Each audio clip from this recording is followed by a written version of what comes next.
Diyos ug makagagahom nga Amahan, salamat sa mga grasya nga among nadawat, labi na sa gasa sa kinabuhi. Hinaot unta nga kami hatagan sa gasa sa pagsabot ug mahayagan ang among hunahuna ug among gilauman, ikaw magahatag kanamo sa proteksyon. Sa mga magtutudlo, magapadayon ang ilang kinasing-kasing nga pag-alagad.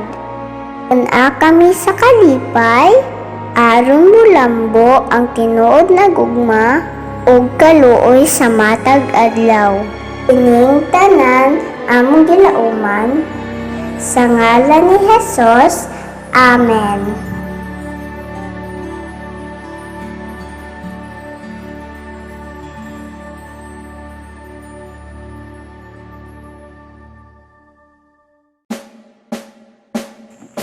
Bayang magiliw, perlas sa silanganan, alab ng puso, sa dibdib mo'y buhay.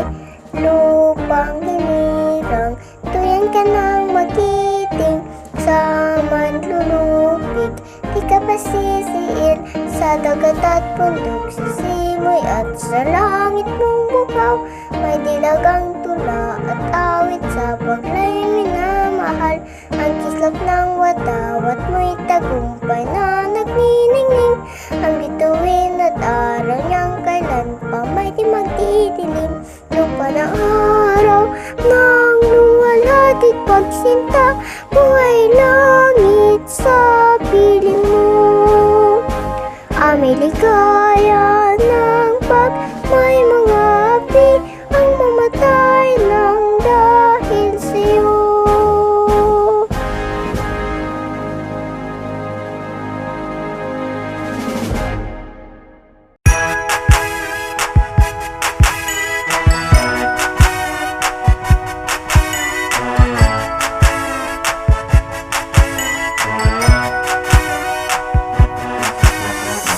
The Department of Education, Division of TANGKUB City, in partnership with the local government unit of TANGKUB, presents ang TANGKUB, transforming advancement in the new normal, guiding K-12 learners under broadcast media, a TV-based instructional program crafted in response to the need of making education possible and accessible to students at the comfort of their homes.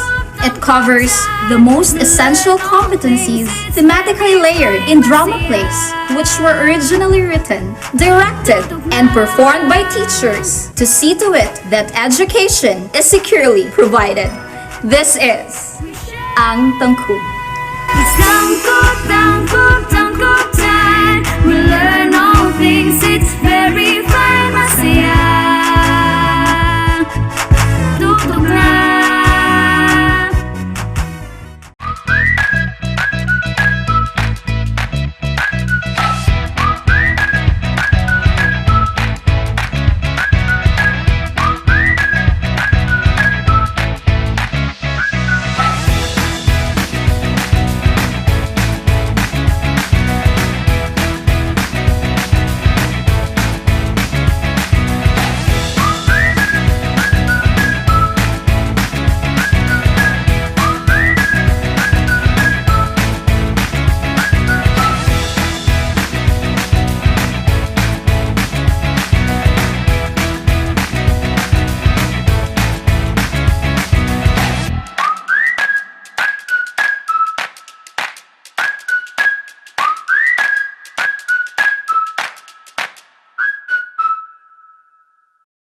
Kumusta mga bata? Sa dili pa nato sugdan ang atong bag-ong pagtulunan karong adlaw, ato sambalikan ang atong nakatunan. Atong nakatunan ang letrang A nga adunay tingog nga A. Paminawa ang kanta may tungod sa letrang A.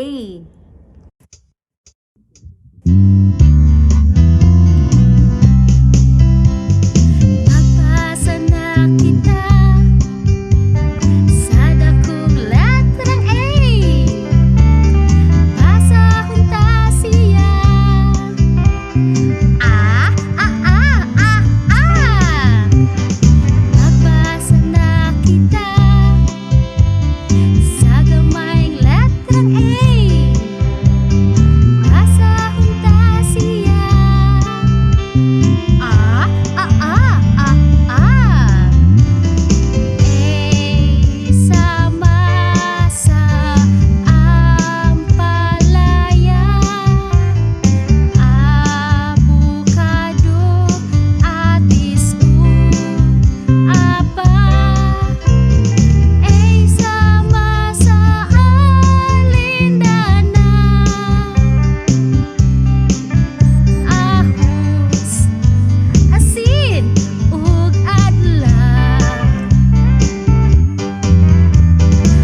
Karon mga bata, otruhan ninyo paglitok ang letrang A.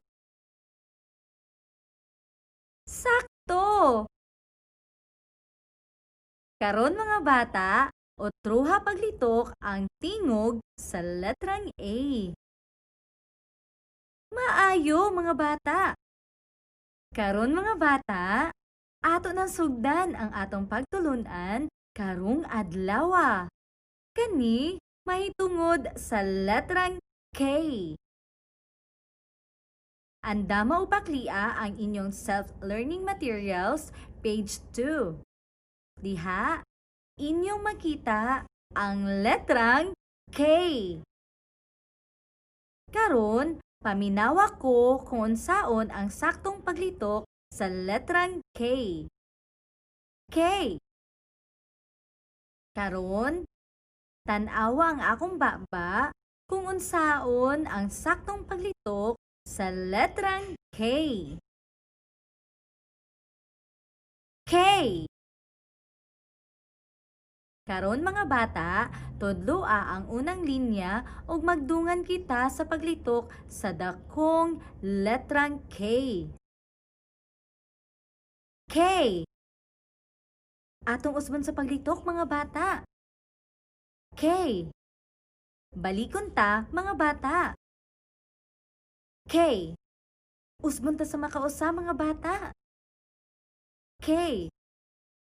Sakto! Karon mga bata, tudlo ang ikaduhang linya og ilitok ang dakong letrang K. Usba sa paglitok mga bata. Balikan na pod mga bata. Usba pa sa makausa mga bata. Sakto! Karon mga bata, tudloa ang ikatulong linya og ilitok ang gamay nga letrang K. Usba sa paglitok mga bata. Balikan na pod paglitok mga bata.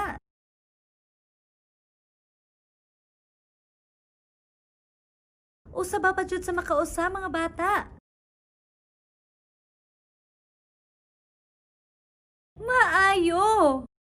Karon mga bata, tudloa ang ikaupat nga linya og ilitok ang gamay nga letrang K. Usba paglitok mga bata. Balikan na pod mga bata.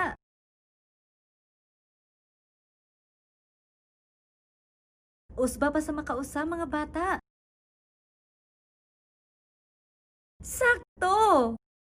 Karon mga bata, lantawa ang posisyon sa baba sa hulagway nga inyong makita tapad sa letrang K.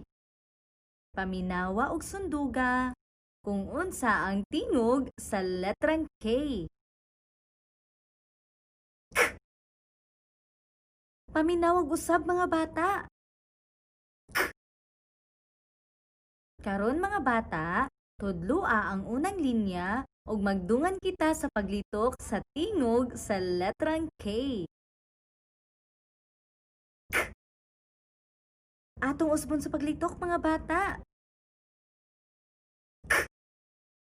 Balikon ta mga bata. Atong usbon sa paglitok mga bata.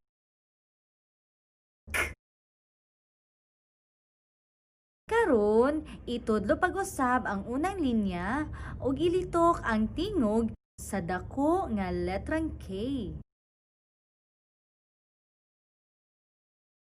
Itudlo pag-usab ug litok ka ang tingog sa letrang K.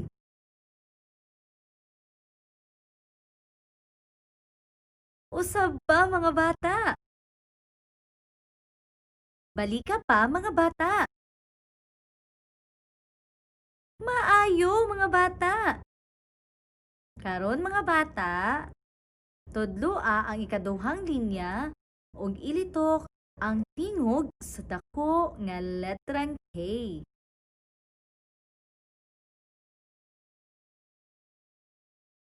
Usba sa paglitok mga bata. Balika pa mga bata. Usba pa sa makausa mga bata. Karon, tudloa ang ikatulong linya ug ilitok ang tingog sa gamay nga letrang K. Itudlo og dito kapag usab ang tingog sa letrang K. Usaba pa sa paglitok mga bata. Balika pa mga bata.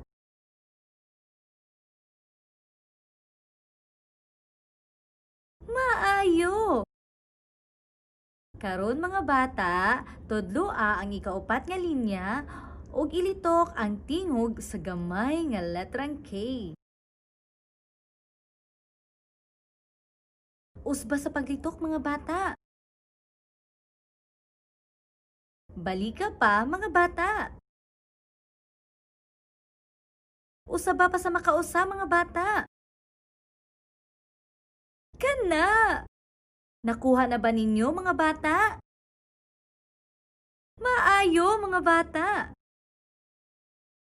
Karon, paklia ang page 2 sa inyong activity sheets ug sunda ang putol-putol nga linya aron makasulat na kamo sa letrang K. Karon mga bata, samtang nagsulat kamo sa inyong activity sheets, paminawa ang kanta.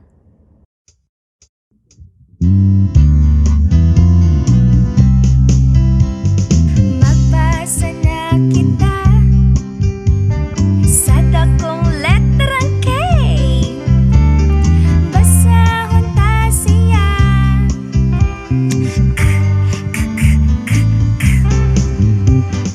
Magbasa na kita sa gamayng letrang K. Basahon ta siya.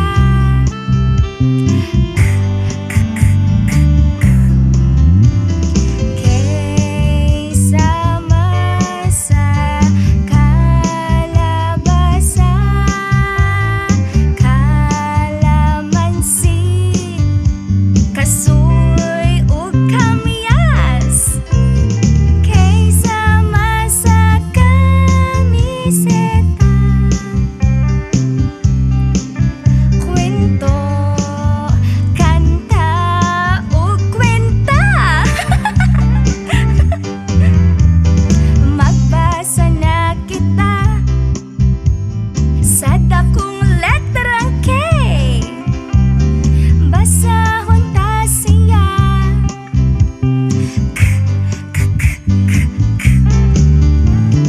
Basahon ta siya.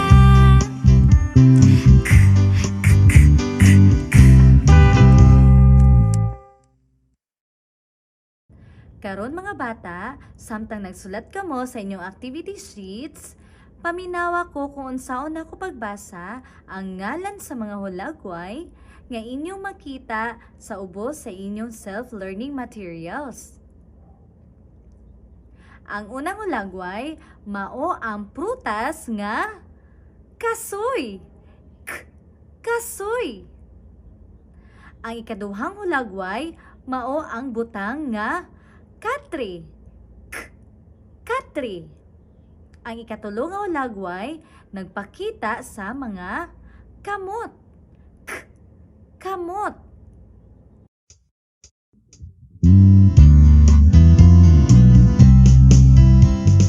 Magbasa na kita sa dakong letrang K.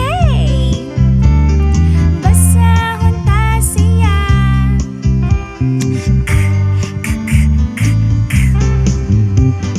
Magbasa na kita sa gamayng letrang K.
Hangtod sa sunod nga higayon mga bata. Daghang salamat. Enjoy!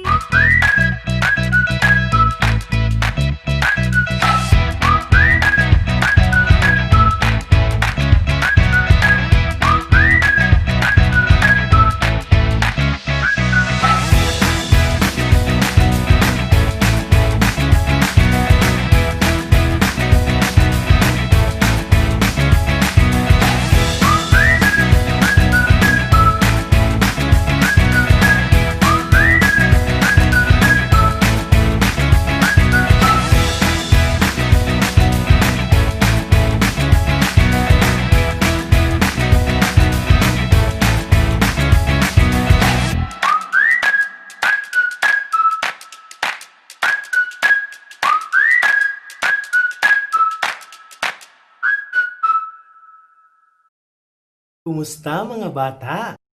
Ako si Teacher Popoy. Sa araw na ito, ating sisimulan ang ating panibagong leksyon sa Filipino.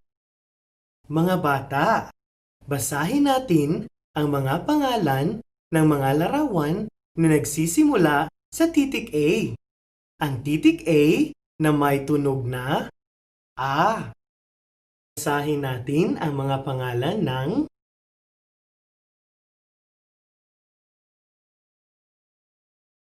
Ama,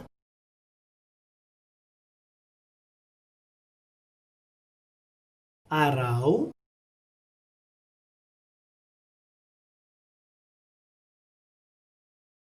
Apa,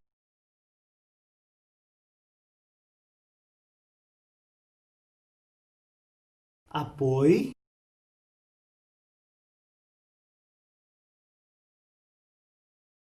Ahas,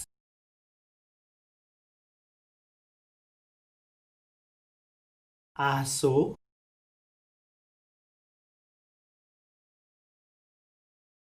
Alimango,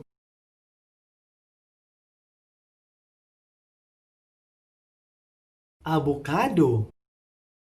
Ngayon mga bata, basahin ninyo ang mga salitang makikita sa screen. Simulan na natin mga bata.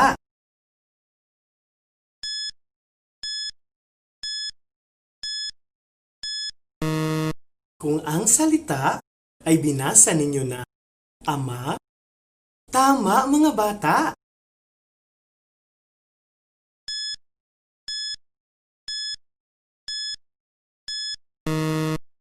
Kung ang salita ay binasa ninyo na araw, magaling mga bata.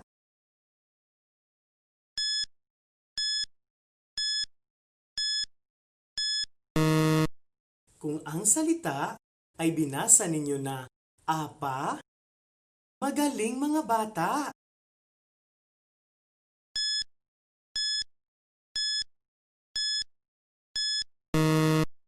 Kung ang salita ay binasa ninyo na apoy, tama mga bata.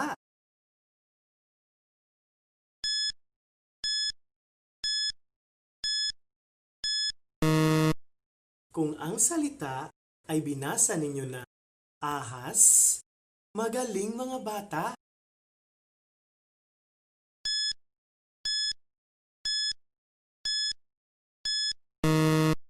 Kung ang salita ay binasa ninyo na aso, tama mga bata.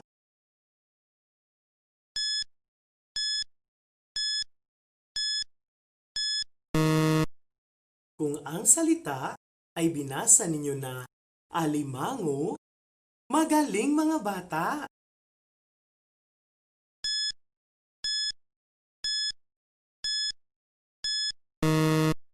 Kung ang salita ay binasa ninyo na abokado, tama mga bata.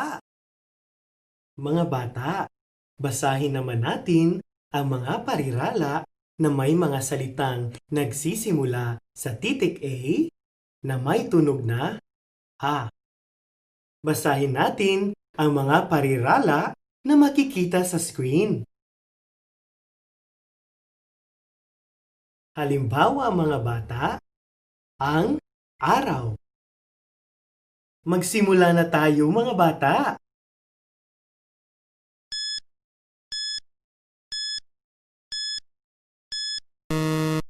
Kung ang parirala ay binasa ninyo na ang araw, tama!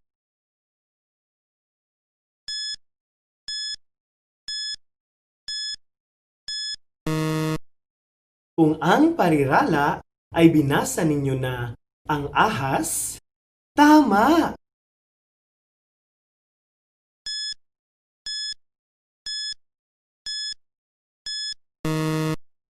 Kung ang parirala ay binasa ninyo na ang aso, magaling!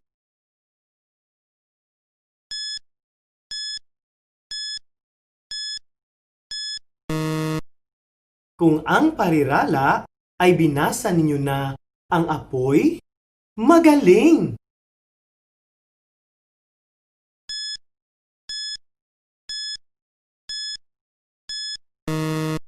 Kung ang parirala ay binasa ninyo na ang apa, tama!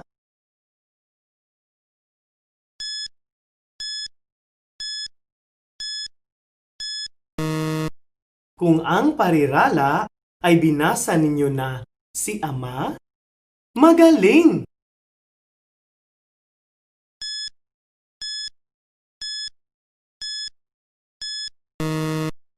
Kung ang parirala ay binasa ninyo na ang alimango, magaling!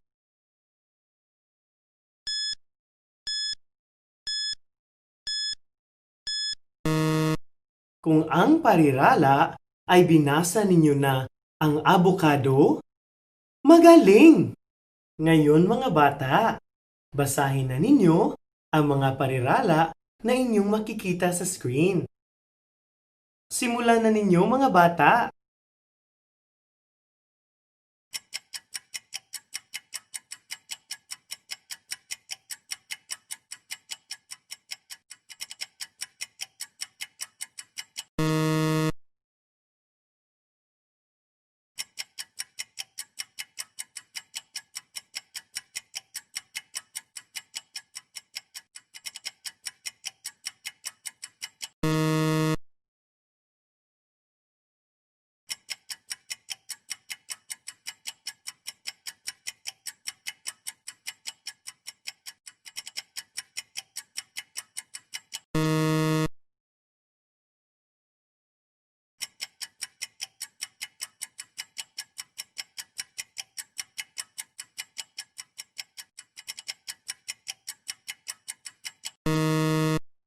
Ngayon, babasahin ko uli isa-isa ang mga parirala at alamin ninyo kung wasto ang inyong pagbasa sa mga parirala. Ang araw at ang apoy. Ang aso at ang ahas. Ang apa at ang alimango. Si ama at ang abukado. Mga bata, basahin na natin ang mga pangungusap na inyong makikita sa screen. Simulan na natin mga bata.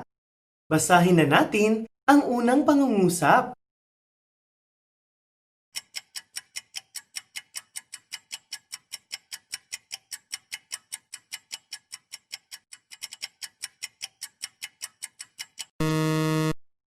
Kung ang pangungusap ay binasa ninyo na mainit ang araw, tama!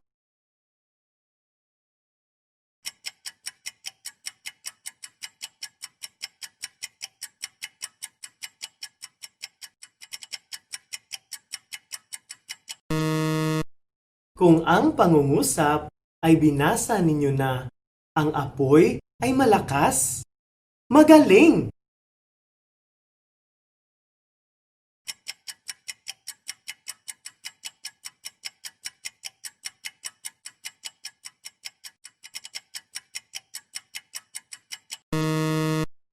Kung ang pangungusap ay binasa ninyo na ang ahas ay malaki, tama!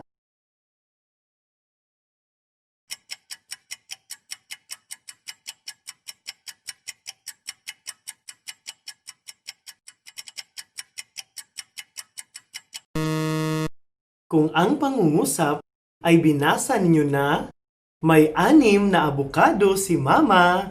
Magaling!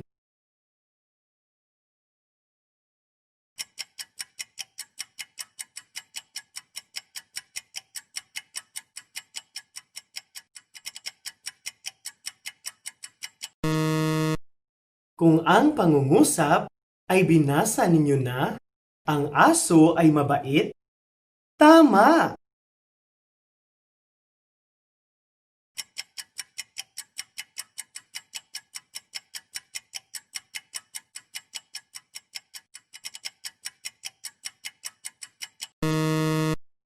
Kung ang pangungusap ay binasa ninyo na, may apa si Ana.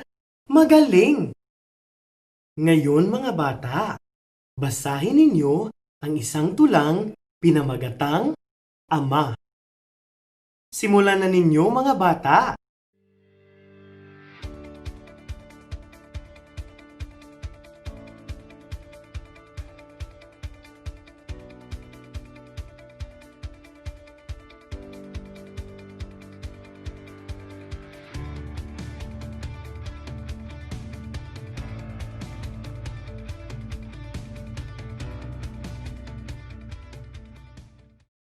Ngayon, babasahin ko ang tula at alamin ninyo kung tama ba ang inyong pagbasa sa tula.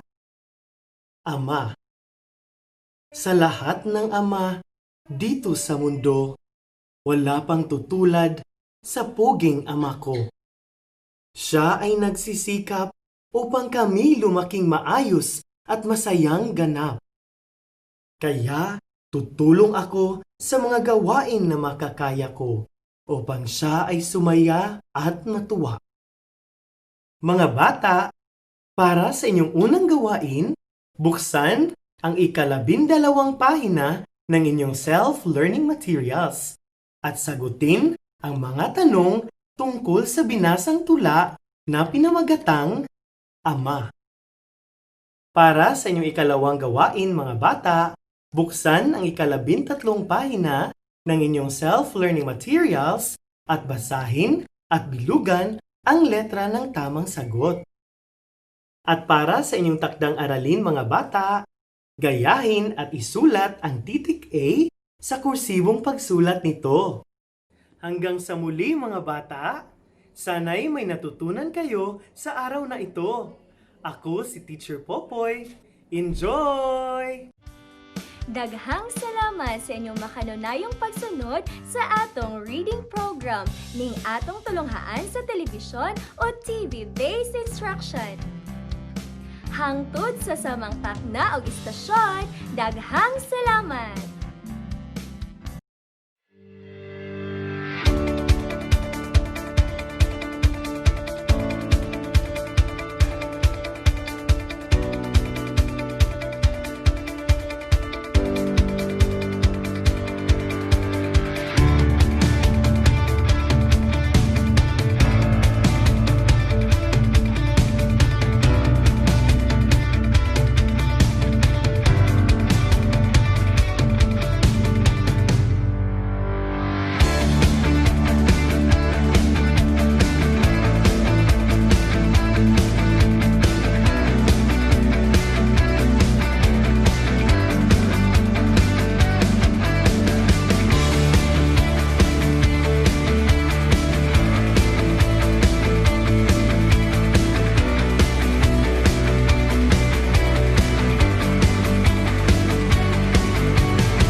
Hello mga bata!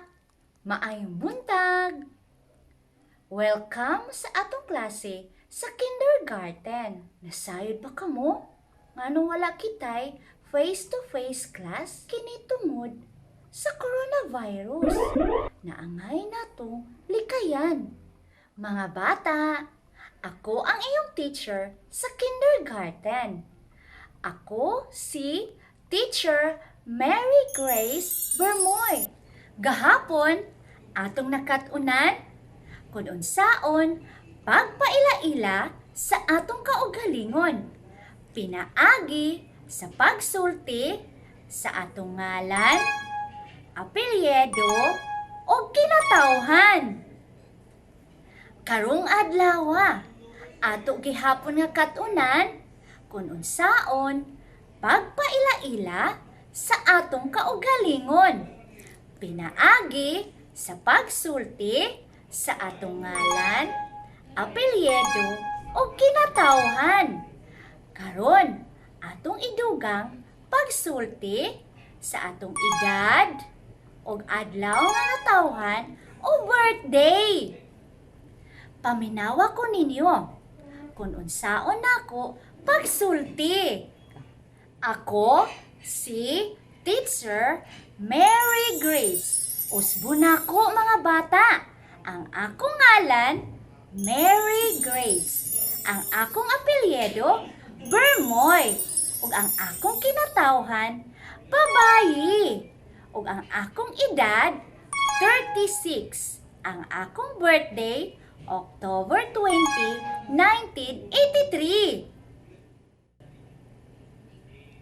Mga bata, akong usbon.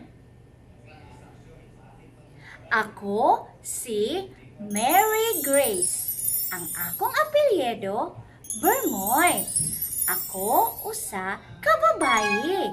Ang akong edad, 36. Ang akong birthday, October 20, 1983. Mga bata, tanawa ang kahon o box na adiha sa unang linya ang akong ngalan, Mary Grace. Sa ikaduha nga linya ang akong apelyido, Bermoy. Sa ikatulong nga linya mao nga ako babayi. Ug sa ikaupat nga linya ang akong edad, 36. Og sa katapusan nga linya, ang akong birthday, October 20, 1983. Mga bata, na ako'y ipakita nga video. Tanawa ninyo kung unsa ang gisulti sa mga bata. Ko si Questions Payahay. Usa ako kalalaki, 5 akong edad. Ang akong birthday, December 25, 2014. Ko si Zoe Isabel Tago. Usa ako kababayi, 5 ang akong edad. Ang akong birthday kay April 13, 2015. Ako si Aidan Jack Pasamanero. Ako usa ka lalaki, 5 akong edad. Ang akong birthday, March 23, 2015. Ako si Susan si Gabriel o Aga Boy Boy. Usa ako kalalaki, 5 akong edad. Ang akong birthday kay March 20, 2015. Ako si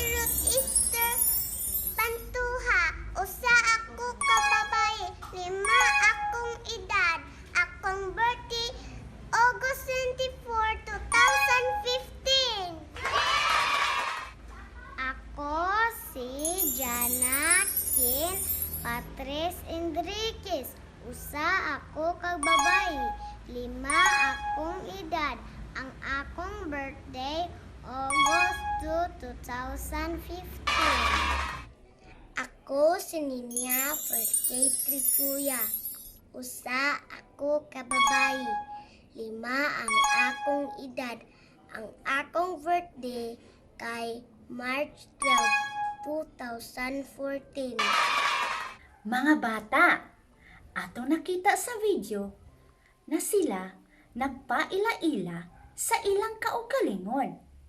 Ilang gisulti, ilang ngalan, apelyido o kinatawhan. O ilang usab gisulti, ang ilang edad o birthday. Karon, maminaw kita og usa ka awit. Sige, atong paminawon mga bata. Mga bata, manganta ta. Atong katahon bahin sa pagpaila-ila sa atong kaugalingon. Nasabtan mga bata? Yes, teacher! Ready na? Ready na? Okay, ready?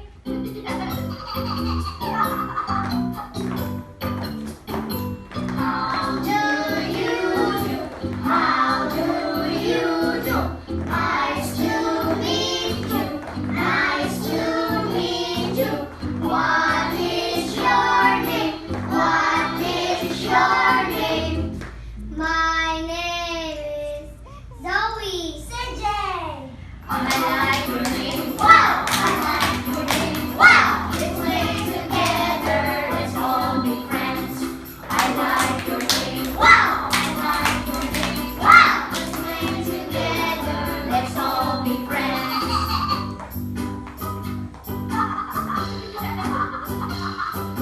How do you do? How do you do? Nice to meet you. Nice to meet you. What is your name? What is your name? My name is Jonas. Aidan. I like your name. Wow! I like your name. Wow! Let's play together. Let's all be friends. I like your name. Wow! I like your name. Wow! Let's all together. Let's all be friends.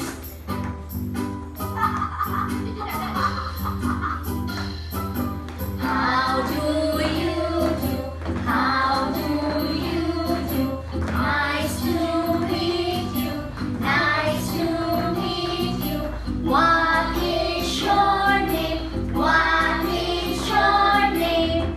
My name is Ruth. My name is Bob. Your name, wow! I like your name, wow! Let's play together, let's all be friends. I like your name, wow! I like your name, wow! Let's play together, let's all be friends. Mga bata, magtungan na puta o pagpaila-ila sa atong kaugalingon. Ako si Mary Grace Bermoy. Usa ako kababayi. Ang akong edad 36 ug ang akong birthday October 20, 1983. Karon mga bata, ikaw na pod ang magpaila-ila sa imong kaugalingon. Sunduga ang mga bata nga anaa sa video. Ako si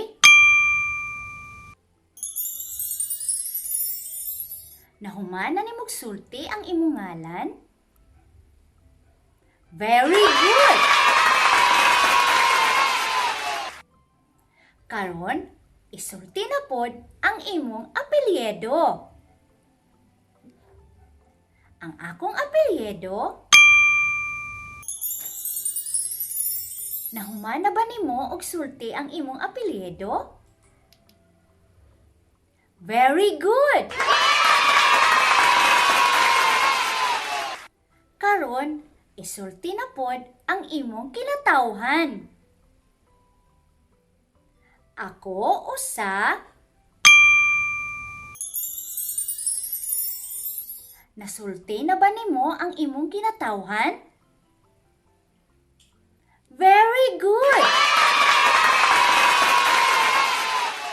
Isulti na pod ang imong edad o birthday.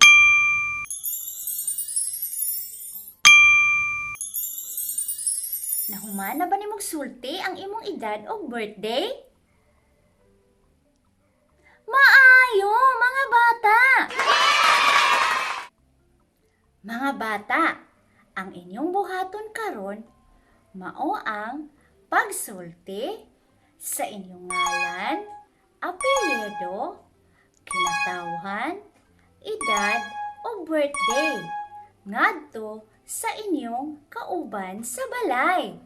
Sa inyong mama, papa, ate, kuya, lolo o lola. Nasulti na ba ninyo mga bata? Maayo mga bata! Karong adlaw mga bata, ang atong nakatunan mao ang pagpaila-ila sa atong kaugalingon. Pinaagi sa pagsulti sa ngalan, apelyido, kinatawhan, edad o birthday. Alang sa dugang na pagkaton, kuhaa ang inyong activity sheet.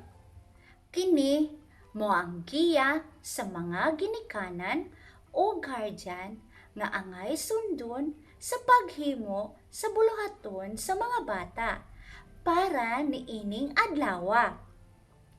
Karon mga bata, sugdi na og buhat ang inyong activity sheet.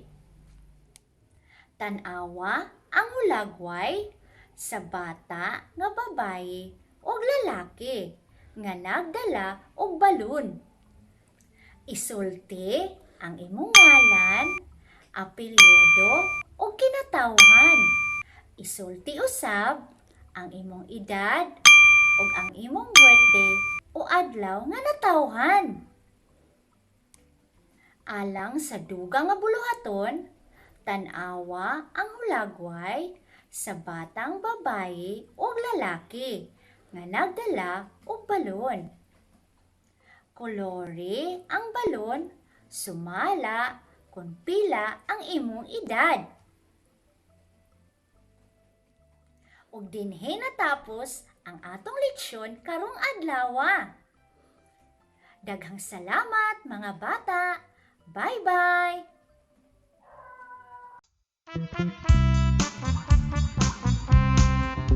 Kay ganda na ating pag-aralan, ang bansa na ating kinagisnan. Sa asignaturang aralin panlipunan, kay dali nating maintindihan. Kay ganda na ating pag-aralan, ang bansa na ating kinagisnan. Sa asignaturang aralin panlipunan, kay dali nating maintindihan. Luzon, Visayas, Mindanao, iba't ibang kultura, isang lahi, isang lipiin, ang Pilipinas na bansa natin. Kay ganda na ating pag-aralan, ang bansa na ating kinagisnan. Sa asignaturang aralin panlipunan, kay dali nating maintindihan. Hello mga bata! Maayong buntag! Welcome sa atong klase sa kindergarten. Nasayod ba kamo? Nganong wala kitay face-to-face class kini tungod sa coronavirus na angay natong likayan. Mga bata, ako ang iyong teacher sa kindergarten. Ako si Teacher Mary Grace Bermoy.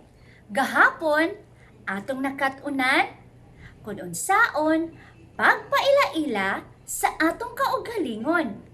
Pinaagi sa pagsulti sa atong ngalan, apelyido o kinatawhan. Karong adlaw, ato gihapon nga katunan kung unsaon pagpaila-ila sa atong kaugalingon. Pinaagi sa pagsulti sa atong ngalan, apelyido o kinatawhan.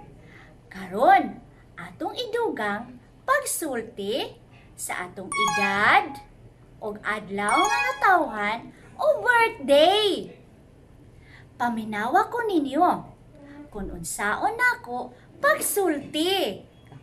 Ako si Teacher Mary Grace. Usbo nako mga bata. Ang akong ngalan, Mary Grace. Ang akong apelyido, Bermoy. Ug ang akong kinatawhan, babayi. Ug ang akong edad, 36. Ang akong birthday, October 20, 1983. Mga bata, akong usbon. Ako si Mary Grace. Ang akong apelyido, Bermoy. Ako usa ka babayi. Ang akong edad, 36.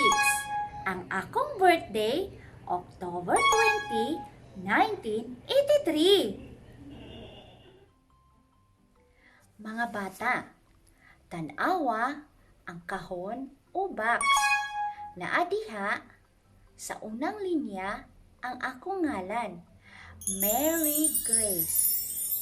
Sa ikaduha nga linya ang akong apelyido, Bermoy.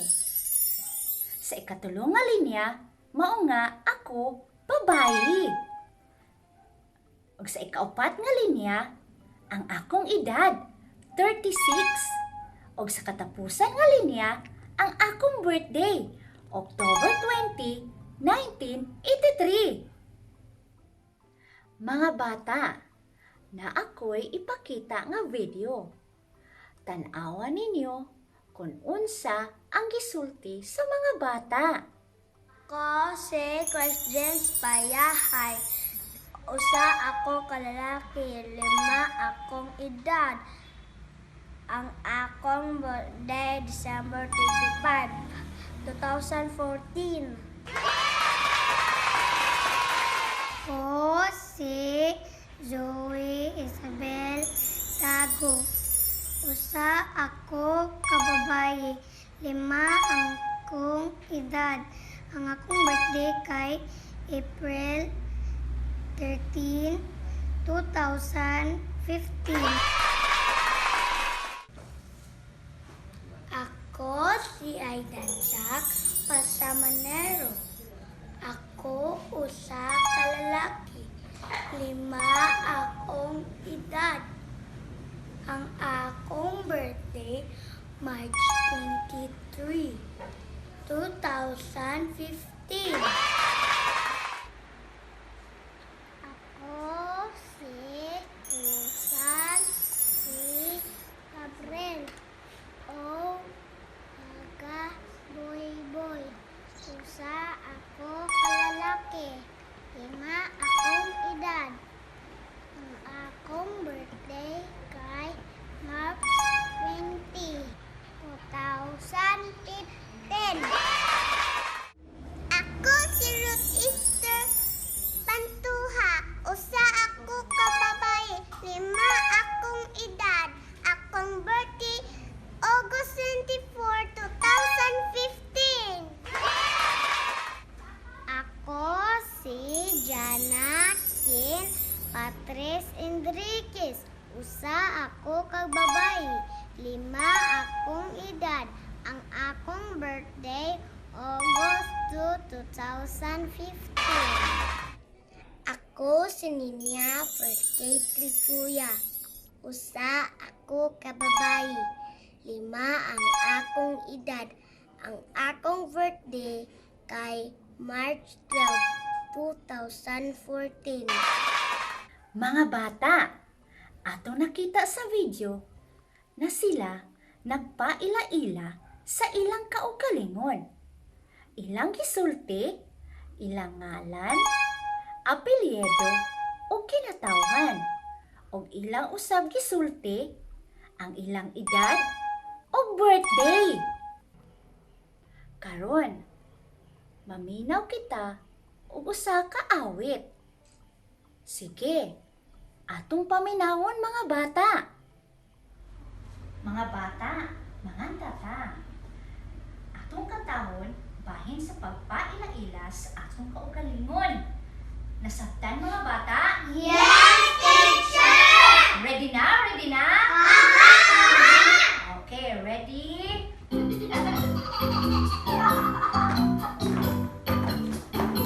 How do you do? How do you do?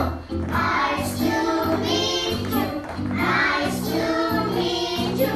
What is your name? What is your name? My name is Zoe. CJ.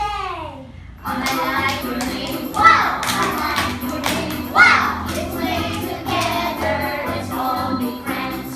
I like your name. Wow! I like your name. Wow! Let's play together. Let's all be friends.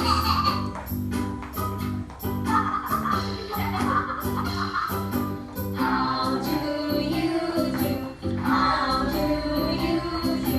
Nice to meet you. Nice to meet you. What is your name? What is your name? My name is Jonas. Aidan. I like your name. Wow! I like your name. Wow! Let's play together. Let's all be friends. I like your name. Wow! I like your name. Wow! Let's all together. Let's all be friends.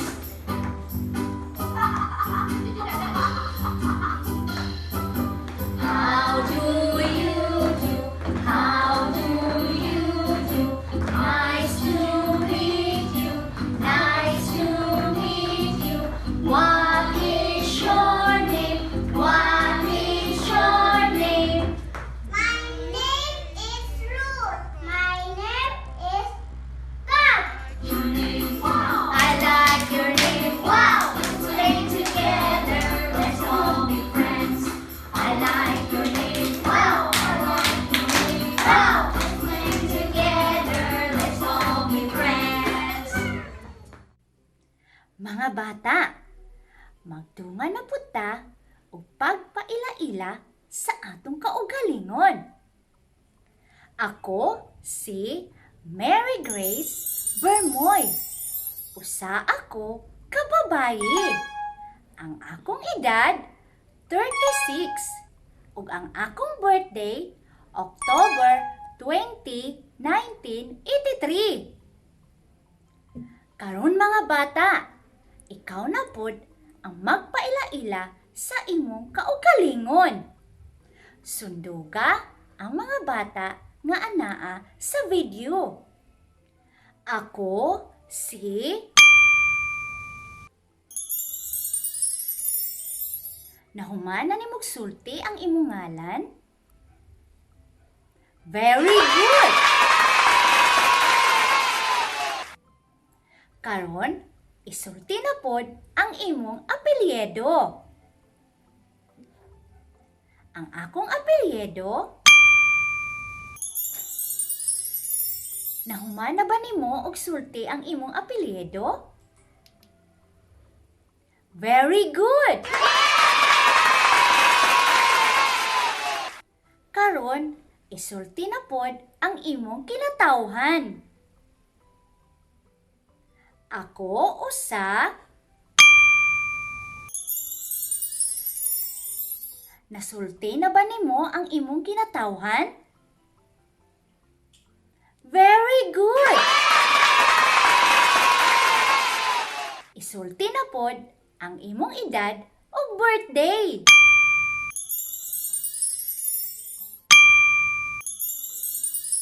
Nahuman na ba nimong sulti ang imong edad ug birthday?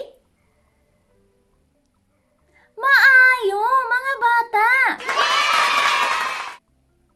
Mga bata, ang inyong buhaton karon mao ang pagsulti sa inyong ngalan, apelyido, kinatawhan, edad o birthday ngadto sa inyong kauban sa balay. Sa inyong mama, papa, ate, kuya, lolo, o lola. Nasulti na ba ninyo mga bata?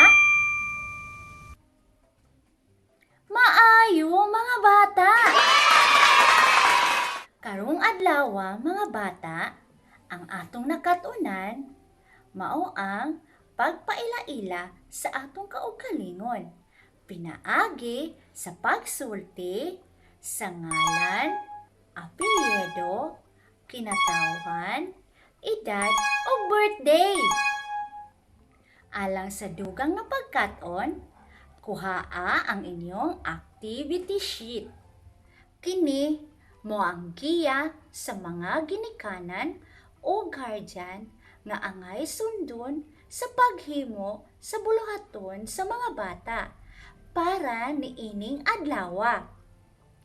Karon mga bata, sugdi na og buhat ang inyong activity sheet.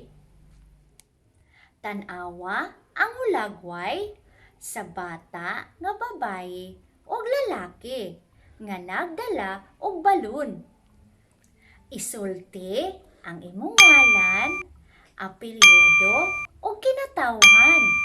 Isulti usab ang imong edad o ang imong birthday o adlaw nga natawhan. Alang sa dugang nga buluhaton, tan-awa ang hulagway sa batang babayi o lalaki nga nagdala og balon. Kolore ang balon, sumala kung pila ang imong edad. Ug dinhi natapos ang atong leksyon karong adlaw. Daghang salamat mga bata. Bye-bye!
Maayong adlaw mga bata! Welcome sa Malipayong Pagkaton! Karong adlaw atong makatunan ang hustong pamaagi sa pagbrush sa atong mga ngipon. Maayo ba nga mag-brush kita og mga ngipon? Sakto, maayo. Aron, mahipalayo kita sa mga sakit-sakit sa ngipon. Pero, sa dili pa nato sugdan na ng atong pagtulunan, ato sang kantahon ang tara na, mag-toothbrush na ta. Sige. Tara na, mag-toothbrush ta, ngipon ta, limpyuhan na, mga hugaw matangtang, limpyo ta sa kanunay. Tara na, tara na, tara na, mag-toothbrush ta. Tara na, ngipon ta, limpyuhan na. Karon, atong kantahon pag-usap, kauban si Teacher Charlene. Sige. Tara na, mag-toothbrush ta, ngipon ta, limpyuhan na, mga hugaw matangtang, limpyo ta sa kanunay. Tara na, mag-toothbrush ta. Tara na, ngipon ta, limpyuhan na. Wow! Very good, kaayo! Sige karon, magsugod na ta sa atong pagtulunan. Pero, ato sang ila-ilahon ang mga gamito nato sa pagbrush sa atong mga ngipon. Sige. Ang una natong kinahanglan sa pagbrush sa atong ngipon, mao ang unsa man kini? Sakto, toothbrush. Ang ikaduha nga gamito nato, unsa man kini? Sakto, toothpaste. Kini. Sakto, kinahanglan kitag tubig. O tualya nga atong itrapo pag humana to og brush sa atong ngipon. So karon, magsugod na kita. Aron masabtan pag-ayo, aduna ako'y modelo sa ngipon. O diba? So magsugod na kita. So mao kini ang hustong pamaagi sa pagbrush sa atong ngipon. Una, kuhaa ang inyong toothbrush o bas-a kini sa tubig. O aduna ako'y tasa nga naay tubig. Bas-on ang atong toothbrush ug isawsaw sa tubig. Ikaduha, butangan ang toothbrush o toothpaste. Sige, atong butangan. Kung aduna na kitay toothpaste sa toothbrush. Sunod, ibutang ang toothbrush at tubangan sa ngipon ug hinaya kini pagtuyok. O, ingan naon. Ikaupat, mag-brush gikan sa tuo pawala. So, ana siya. Sa pikas pod, karong makita. Sunod, atong limpyuhan ang gawas sa ngipon nga pataas ug paubos. Pataas, paubos, anak.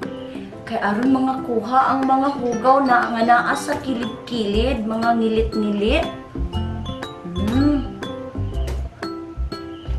Apilo nato ang sulod sa ngipon nga pataas ug paubos. Anak.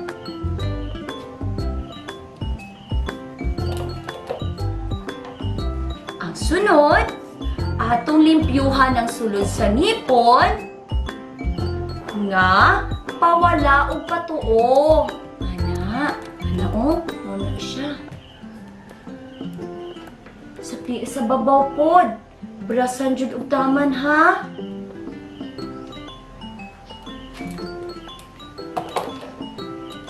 Pag human og brush sa sulod, inyong iluwa ang gamay mga bula og inyong brushan ang dila. Brushan ang dila kay aduna po'y mga hugaw-hugaw nga naa sa dila na milit. Paghuman sa dila, hugasi ang toothbrush o trapuhi ang inyong baba gamit ang tualya or mga tela nga limpyo nga pwede ninyo mapahid sa inyong baba. Sumaokad to ang hustong pamaagi sa pagbrush sa atong mga ngipon. Nakuha ba ninyo?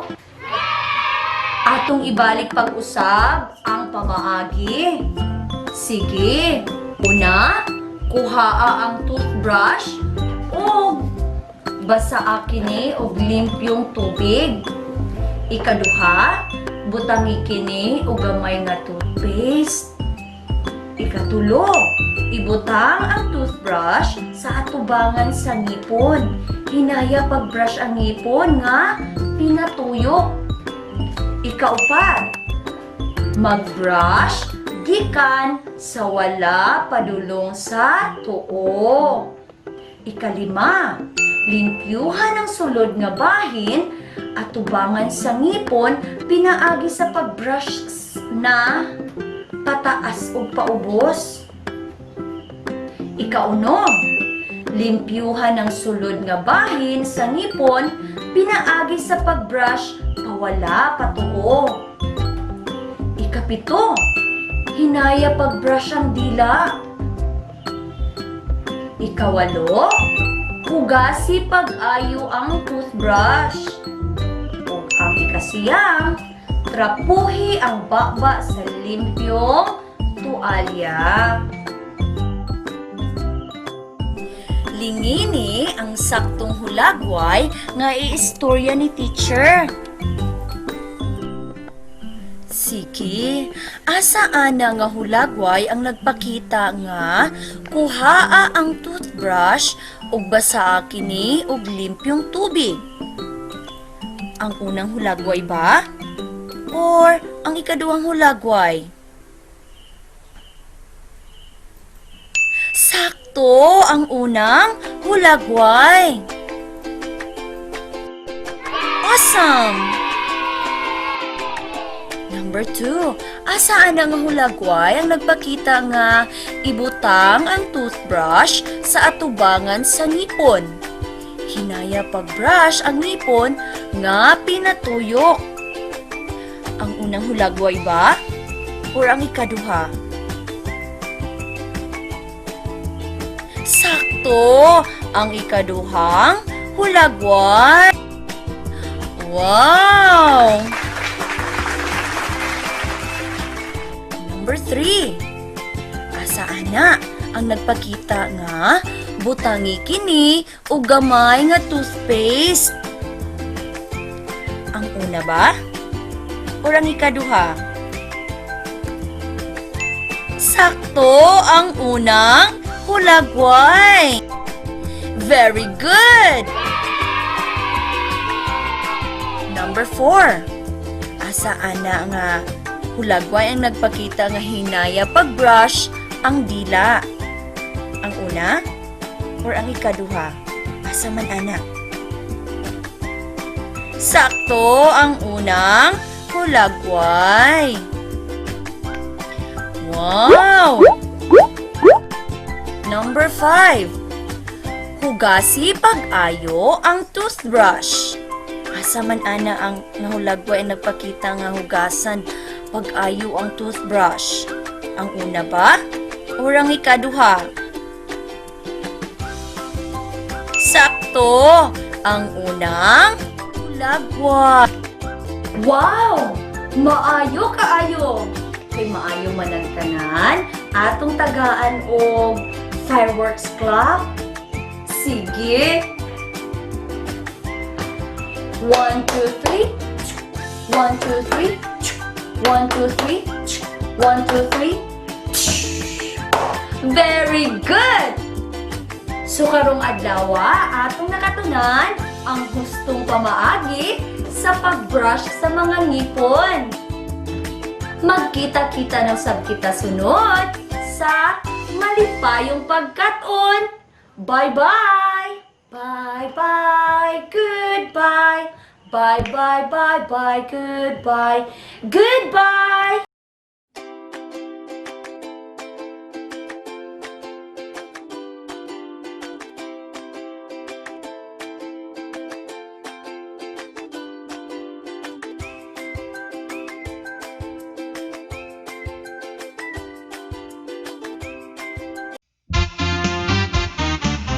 Mapina, mag-aral na sa ating kultura.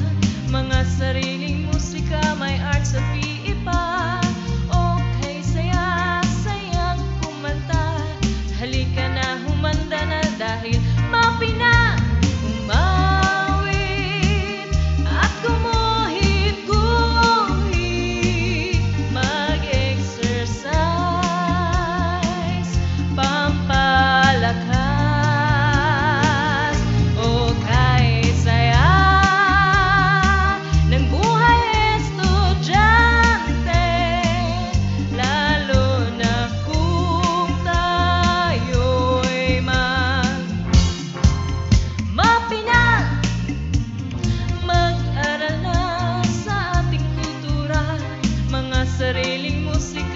arts at iba. Okay, saya, sayang kumanta. Halika na, humanda na dahil mapina. Umawit at gumuhit-guhit. Mag-exercise, pampalakas. Okay, saya ng buhay estudyante, lalo na kung tayo'y mapina.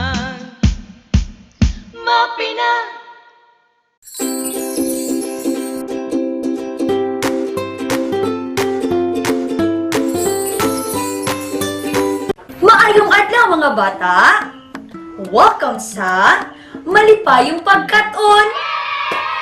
Karong adlaw atong makatunan ang hustong pamaagi sa pagbrush sa atong mga ngipon. Maayo ba nga magbrush kita og mga ngipon? Sakto, maayo. Aron, mahipalayo kita sa mga sakit-sakit sa ngipon.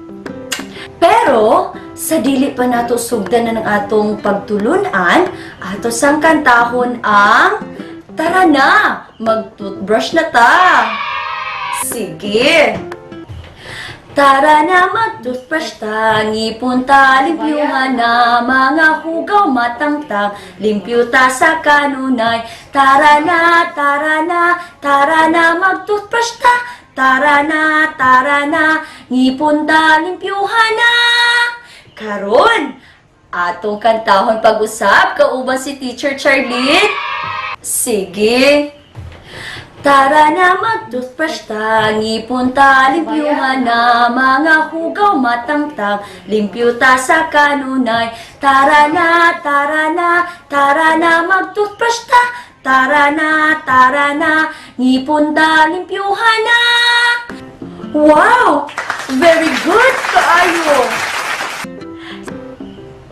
Sige karon, magsugod na ta sa atong pagtulunan. Pero, ato sang ila-ilahon ang mga gamito nato sa pagbrush sa atong mga ngipon. Sige. Ang una natong kinahanglan sa pagbrush sa atong ngipon, mao ang unsa man kini? Sakto, toothbrush. Ang ikaduha nga gamito nato, unsa man kini? Sakto, toothpaste. Kini. Sakto, kinahanglan kitag tubig. O tualya nga atong itrapo pag humanato og brush sa atong ngipon. So karon, magsugod na kita. Aron masabtan pag-ayo, aduna ako'y modelo sa ngipon. O diba? So magsugod na kita. So mao kini ang hustong pamaagi sa pagbrush sa atong ngipon. Una, kuhaa ang inyong toothbrush o bas-a kini sa tubig. O aduna ako'y tasa nga naay tubig. Bas-on ang atong toothbrush ug isawsaw sa tubig. Ikaduha, butangan ang toothbrush o toothpaste. Sige, atong butangan. Kung aduna na kitay toothpaste sa toothbrush. Sunod, ibutang ang toothbrush at tubangan sa ngipon ug hinaya kini pagtuyo. Oh, ingan naon. Ikaupat, mag-brush gikan sa tuo pawala. So ana siya. Sa pikas pod karon makita. Sunod, atong limpyuhan ang gawas sa ngipon nga pataas ug paubos. Pataas, paubos, anak. Kay aron mga kuha ang mga hugaw na nga naa sa kilid-kilid, mga ngilit-ngilit. Apilo nato ang sulod sa ngipon nga pataas ug paubos. Ana.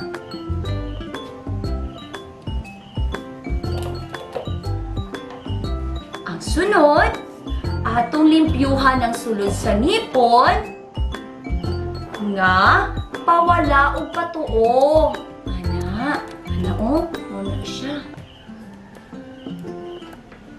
Sa babaw pod, brasan jud og taman ha.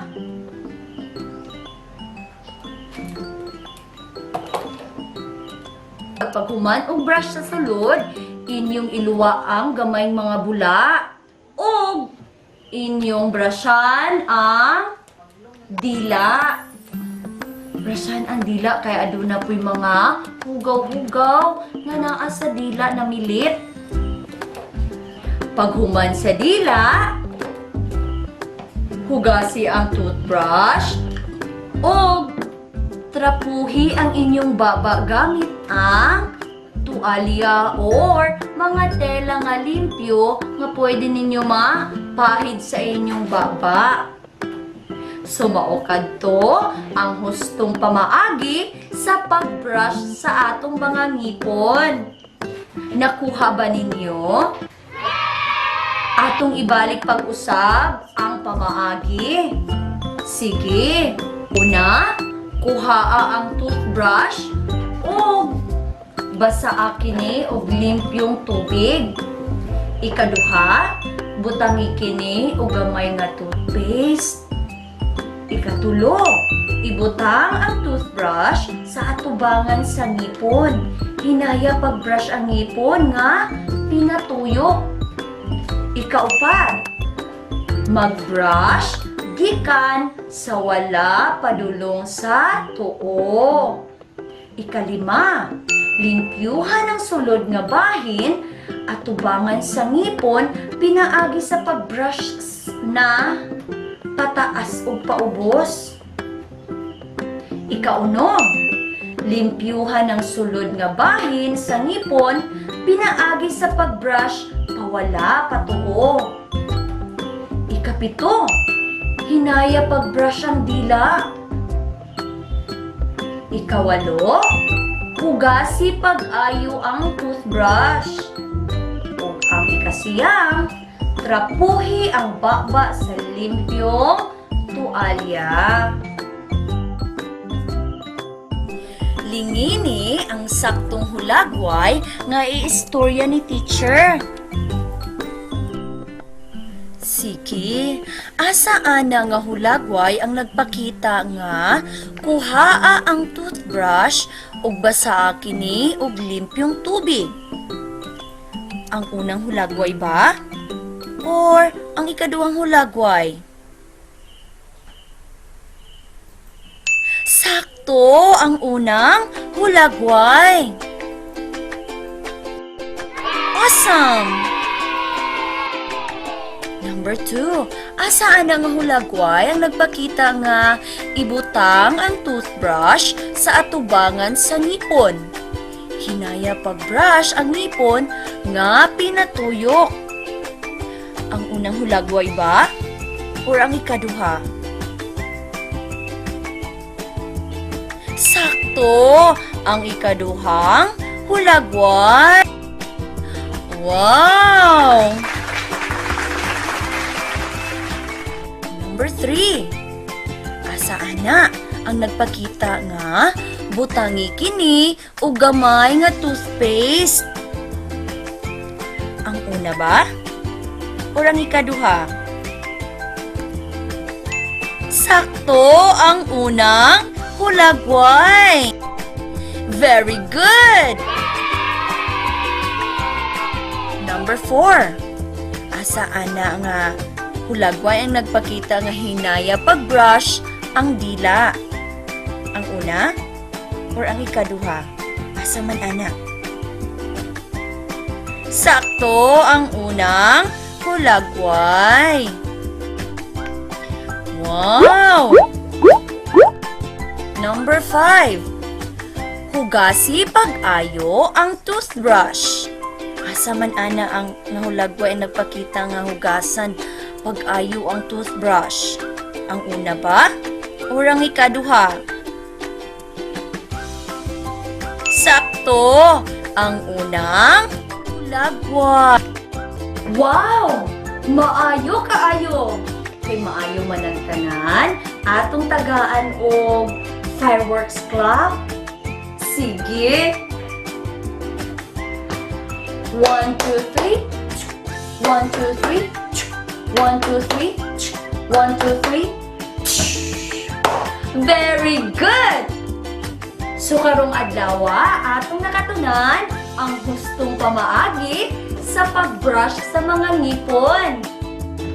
Magkita-kita na sab kita sunod sa malipayong pagkaton. Bye-bye! Bye-bye! Goodbye! Bye-bye, bye-bye, goodbye!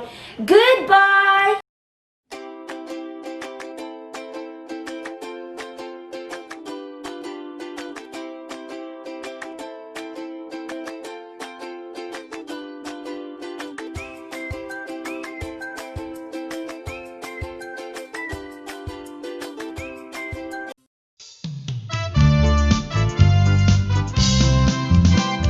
Sa duha tulo, upat lima unom, ang mati ay sayon. Sa duha tulo, upat lima unom, ang mati ay sayon. Addition o multiplication, subtraction o ang division. Problema dali ra sulbaron, kay ang mati ay sayon. Sa duha tulo, upat lima unom, ang mati ay sayon. Sa duha tulo, upat lima unom, ang mati ay sayon.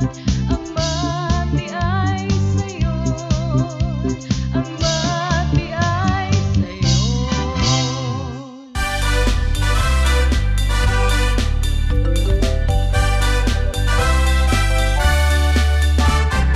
Kahit maraming problema, chill ka lang, don't stop sa pag-eskwela.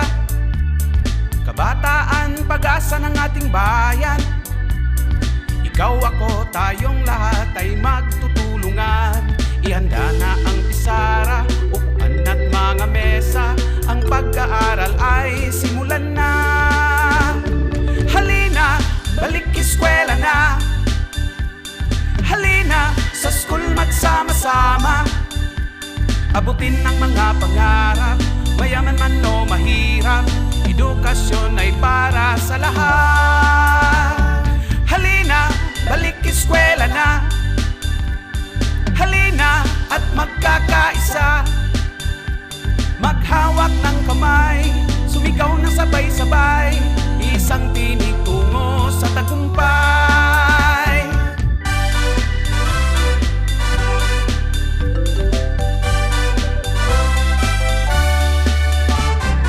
Kahit maraming problema, chill ka lang, don't stop sa pag-eskwela. Kabataan, pag-asa ng ating bayan. Ikaw, ako, tayong lahat ay magtutulungan. Ihanda na ang pisara, upuan at mga mesa. Ang pag-aaral ay simulan na. Halina, balik eskwela na. Halina, sa school magsama-sama. Abutin ng mga pangarap, mayaman man o mahirap. Edukasyon ay para sa lahat. Halina, balik eskwela na. Halina at magkakaisa. Maghawak ng kamay, sumigaw ng sabay-sabay. Isang tinig tungo sa tagumpay. Halina, balik eskwela na. Halina, sa school magsama-sama. Abutin ng mga pangarap, mayaman man o mahirap. edukasyon ay para sa lahat. Halina, balik eskwela na. Halina at magkakaisa. Maghawak ng kamay, sumigaw ng sabay-sabay, isang tinig tungo sa tagumpay. Halina!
Gamitin mo na lang yung ventilador natin para hindi ka masyadong mainitan dyan.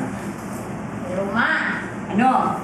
parang gusto kong kumain ng Ano? halo-halo. Wow!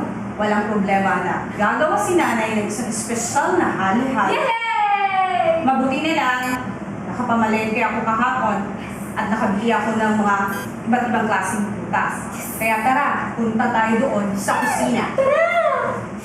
O anak, narito ang mga prutas na ating gagamitin sa paggawa ng ating espesyal na halo-halo.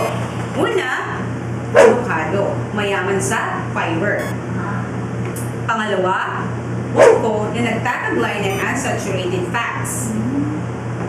Pangatlo, mangga na may vitamin C.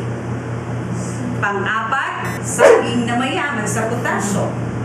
At ang panghuli anak ay ang dragon fruit na siksik sa antioxidants. Wow, ang galing mo naman, ma! So, ilang prutas po ba lahat yung paghahaluin natin?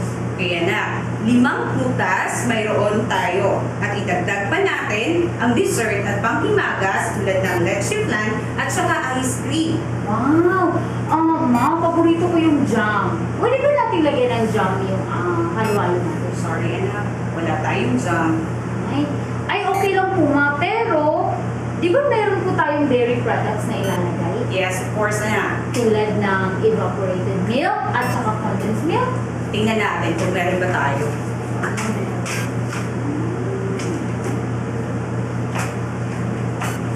O anak, meron pala tayong evaporada at saka kondensada. Yay! Idagdag pa natin ito sa paggawa natin ng leche flan.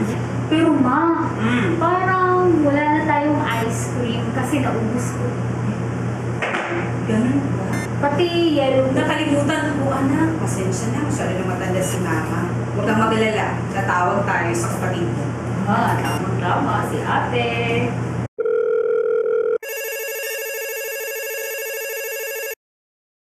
Hello, ma. Napatawag po kayo? Alam kong nasa trabaho ka ngayon. Pakisuyo naman. Maaari bang bumili ka ng 1 litrong ice cream at saka ice? O sige po, ma. Ipapadala ko na lang po kay tita mamaya. Okay anak, maraming salamat. Ingat ka palagi. Walang anuman, ma. Tumawag lang po kayo pag may kailangan pa. Okay, bye.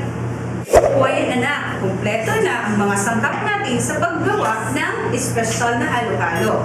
Anak, nabilang mo ba lahat kung ilang sangkap yan? Opo, mama. May 5 klaseng prutas, ma. Merong 2 dairy products, desserts. Yes. At meron tayong sangkap na asukal at yelo. Kaya, 11 lahat ang sangkap na gagamitin natin sa ating espesyal na halo-halo. Okay, anak. Ang galing mo talaga. Ana, pakibuksan mo nga yung pinto. Okay po, Tay.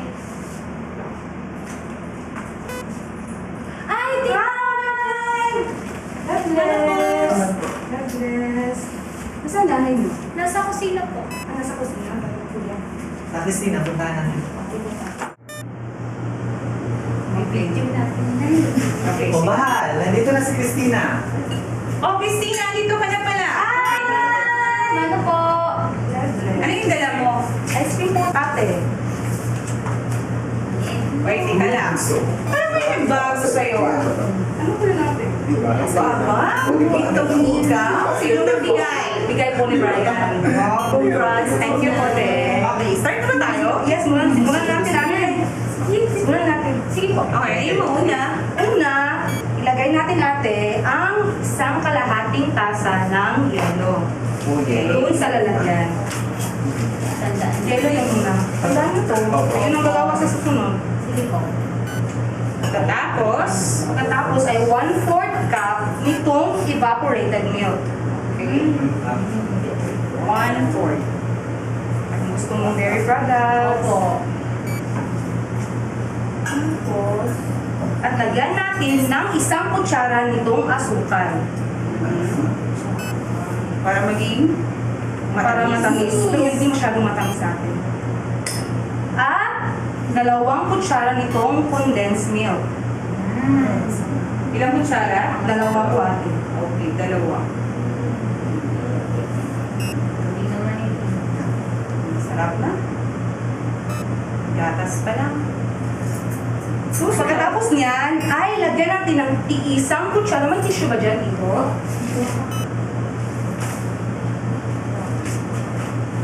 Thank you. Para hindi mo ganun. Dapat punasan niyo muna bago kayo magkuha ng mga prutas. 1 kutsara nitong mga prutas. So, 1 kutsara nitong dragon fruit, 1 kutsara nitong avocado, 1 kutsara nitong mangga, yes, at 1 kutsara nitong saging. Wow!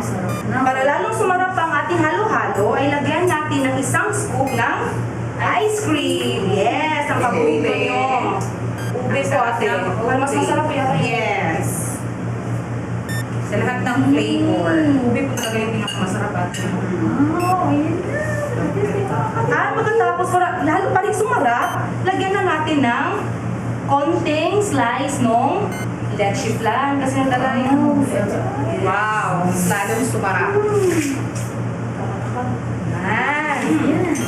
Tapos na, yan lang. Ano yung paggawa mo? Ganyan. Ganyan lang. Wow! Ang sarap naman yan, Christina. Salamat po, kuya. Mga anak, alam niyo ba na ang paghalo-halo ng mga sangkap ay kumakatawan din sa sari-saring kultura na nagpapaloob sa isang espesyal na pagkain, tunay na tatak Pilipino. Nariyan din ang impluwensya ng Estados Unidos na dumating sa kasagsagan ng pagpapatayo ng Manila's Insular Ice Plant noong 1902 na nagdudulot ng mahalagang shave ice base. Ang galing naman ni tatay. Sa pagkakaalam ko rin na ang mga Hapon naman ang nakapag-ambag ng ice sweetener din na kombinasyon na tinatawag na kakigori na dumating sa Pilipinas noong 1900s. At leche flan naman ang impluwensya ng mga Espanyol. Ang galing-galing niyo naman po lahat. Hindi lang sa paggawa ng halo-halo, kundi pati na rin yung mga kwento sa likod ng mga sangkap na ito. Ang swerte ko talaga na napabilang ako sa pamilya nito. Yes naman bunso. Walang anuman anak. O ayan, tapos na ang ating special na halo-halo na puno ng pagmamahal. Ayan, tikman niyo na. Yay! Tikiman time! Tignan natin. O, diba? Ang sarap! Uy, talaga tayo ba? Nakarinig ako ng sarap. Halika dito, tignan natin. Ang sarap! O, diba? Ang sarap. Ikaw naman. Talaga?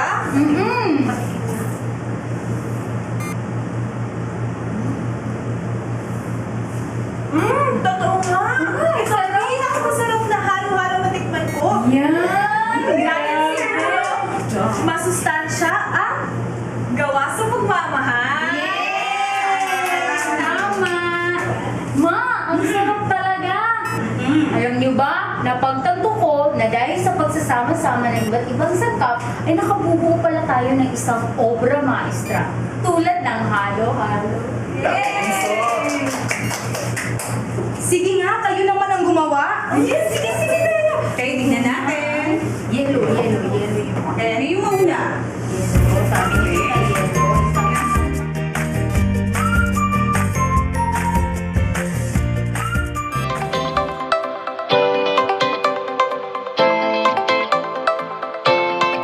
Hi!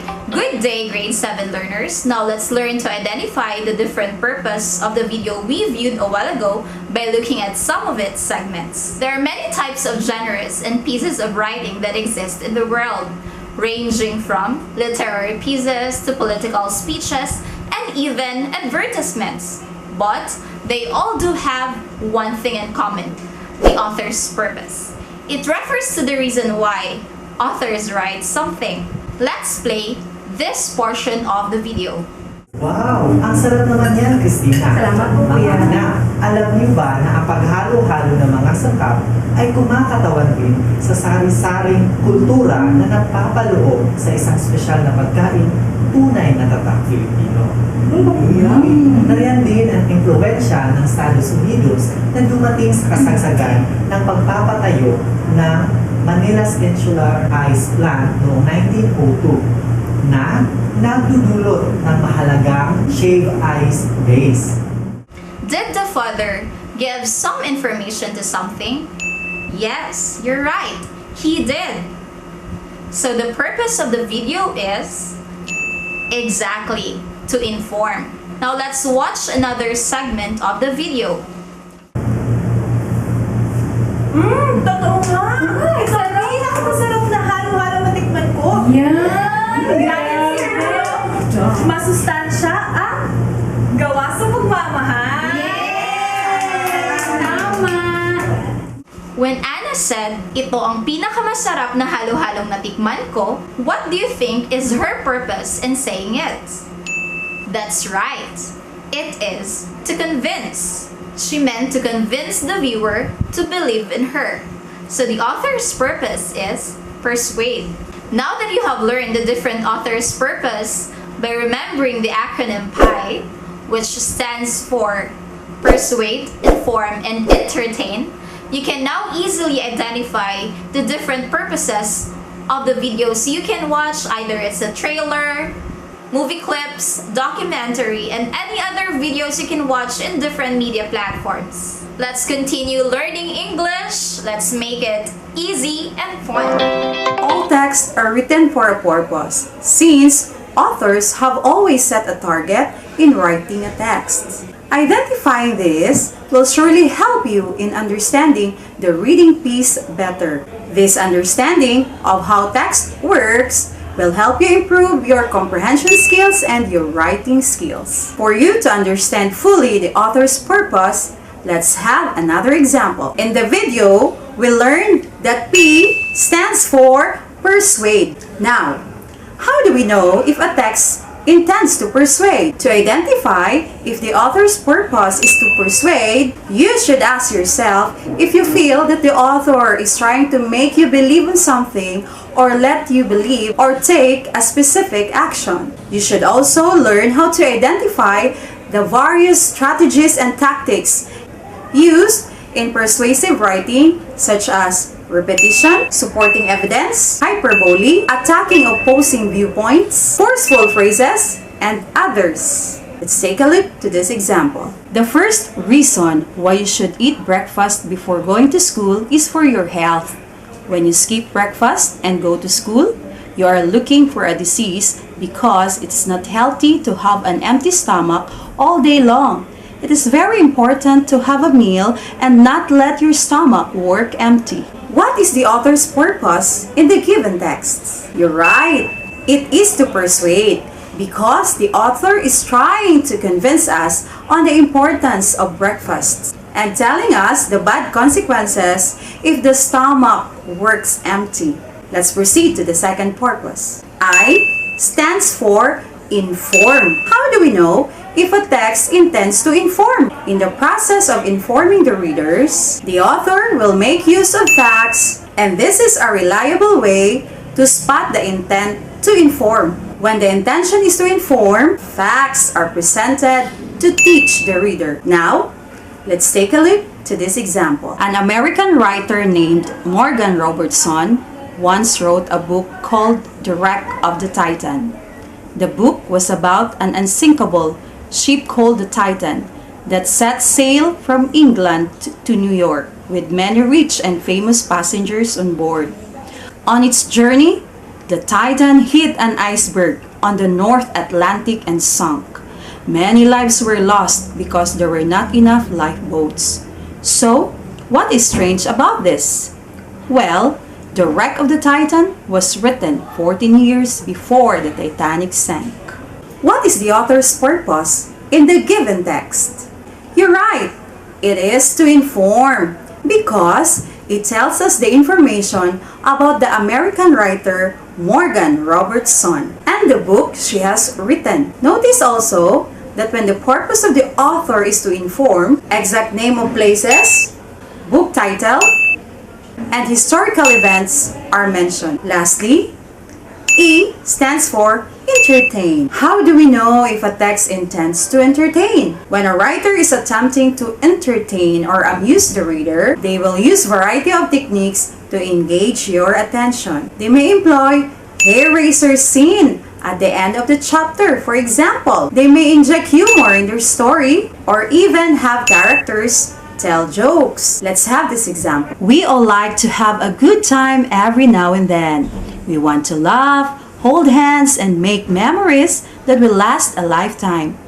Who does not like a good road trip, hiking, or skiing with friends? Regardless of the event, memories are made that will stay with us all our lives. The purpose in writing the text is to entertain because we are amused by the things mentioned in the text. So, are you ready, learners? Kindly get your worksheet in English 7 about the author's purpose, and we'll learn how to recognize the purpose of a text from its content, which includes structure, vocabulary, style, and format. Now, let us read the directions all together. Read the paragraphs on the first column of the table and determine the purpose of the author through filling in the second column of the following purposes. It's to persuade, inform, entertain. Good luck!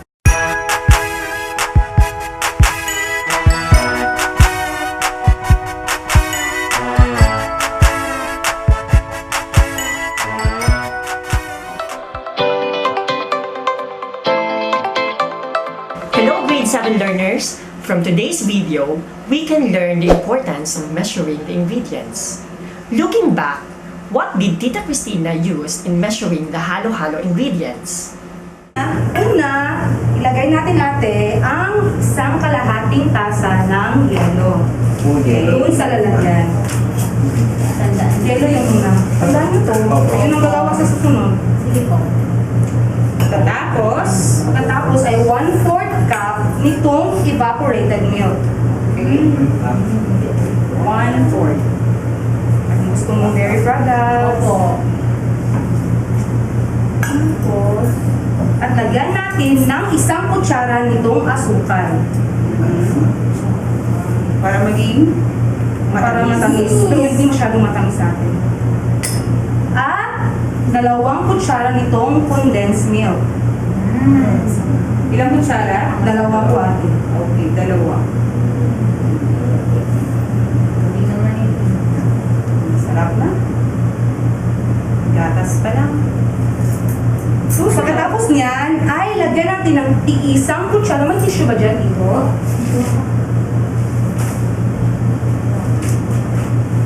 Thank you. Para hindi mo dapat punasan niyo muna bago kayo magkuha ng prutas. 1 kutsara nitong mga prutas. So, 1 kutsara nitong dragon fruit, 1 kutsara nitong avocado, isang kutsara nitong mangga, yes, at isang kutsara nitong saging. Wow! Para lalong sumarap ang ating halo-halo, ay lagyan natin ng isang scoop ng ice cream. Yes! Ang paborito nyo. Ube po ate. Para mas masarap yan. Yes! Sa lahat ng flavor. Ube po talaga yung pinakamasarap ate. Oh, yun na. At pagkatapos, lalo pa rin sumarap, lagyan na natin ng konting slice ng leche flan kasi nadala yung wow, lalong sumarap. Tapos na, yan lang. Ano yung paggawa mo? Ganyan. Tita Christina used measuring spoon and measuring cup in measuring the ingredients of halo-halo. Just like in baking, measuring ingredients properly is a key for a well-baked product. We have different measuring tools that can be used in measuring our ingredients. First, we have the measuring spoon. Measuring spoon is used to measure ingredients in small quantity. Next, we have the measuring cup, which is used to measure dry ingredients. Next, we have the measuring glass, which is used to measure liquid ingredients. And lastly, we have the weighing scale, which is used to measure ingredients by means of weight. Now that you know the different measuring tools used in baking, this time we will learn other tools used in baking. Baking wares are made of glass or metal containers for butter and dough with various sizes and shape, like rectangular pan, round pan, tube center pan, jelly roll pan, loaf pan, and many more. Next, we have the biscuit and donut cutter, which are used to cut and shape biscuit and donuts. Next, we have the cutting tools. These include knife and chopping board, which are used to cut fruits, nuts, and other baking ingredients. We also have electric mixer, which is used for different baking procedures like beating, stirring, and blending. Next, we have the flour sifter. It is used for sifting flour or other dry ingredients. Next, we have grater. Is used to grate cheese, chocolate, and other fresh fruits. We also have kitchen shears. They are used to slice rolls and other delicate cakes. Next, we have the mixing bowl. It comes in graduated sizes and has a long sloping side which are used for mixing ingredients. We also have the mortar and pestle. It is used to pound or ground ingredients. Next, we have the pastry blender, which are used to cut fat or shortening in the preparation of pies, biscuits, and donuts. Next, we have the pastry brush. It is used in greasing pans or surface of pastries and bread. Next, we have the rolling pin. It is used to roll or flatten the dough. We also have the rubber scraper. It is used to remove bits of food in the side of the bowl. Spatula. It comes in different sizes. A small spatula is used to remove muffins and molded cookies from the pans, while large spatula is used for icing or frosting the cakes. Next, we have the wooden spoon. It is also called as the mixing spoon, which comes in different sizes suitable for different types of mixing. Most importantly, in baking, we will be needing an oven. An oven is an enclosed space in which a food is heated, usually by hot air. Hence, they are considered as the workhorses of the bakery and pastry shop for producing bakery products. Types of oven. First, we have deck ovens, which are so called because the items to be baked are placed on the bottom or the deck of the oven. Next, we have the rack oven, which is a large oven into which entire racks full of pans can be wheeled for baking. Next, we have the mechanical oven. An example of this is the revolving oven, where the food is in motion while it is baked. The mechanical action eliminates the problem of hot spots or uneven baking because the mechanism rotates throughout the oven. Another type of oven is the convection oven. It contains fan that circulate the air and distribute the heat rapidly throughout the interior. Lastly, we have the Dutch oven. It is a thick-walled cooking pot with a tight-fitting lid, which is usually made of cast iron. They are also called as casserole dishes in the English-speaking countries. Those are some of the common tools and equipment you will need to learn if you wish to enter the world of baking. This time, please get your activity sheet in Bread and Pastry Exploratory course and answer the given questions. Until then, keep healthy and continue learning. #Shine TANGKUB Stars.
Edukasyon ay para sa lahat. Halina,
tayo pwede.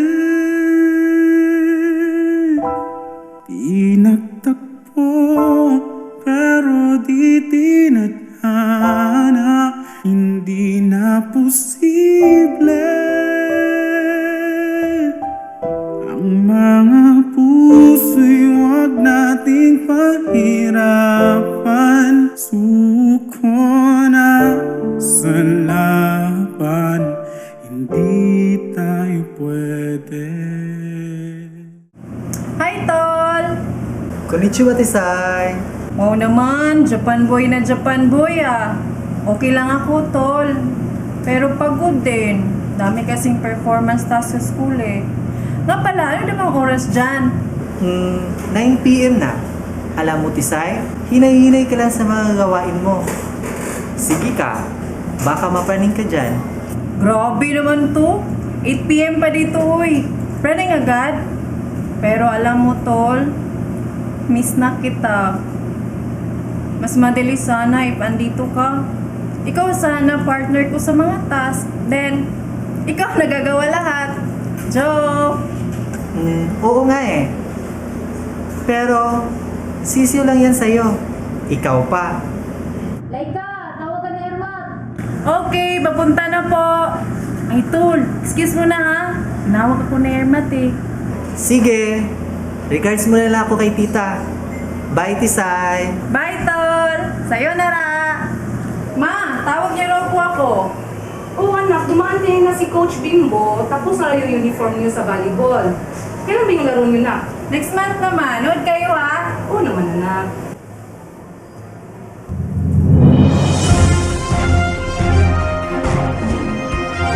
Breaking news. There is a magnitude 5.7 earthquake which rocked and pounded the Kanto region 6:22 p.m. Saturday, recording 4 in Japan's intensity scale of 7 and 3 in the wards of central Tokyo.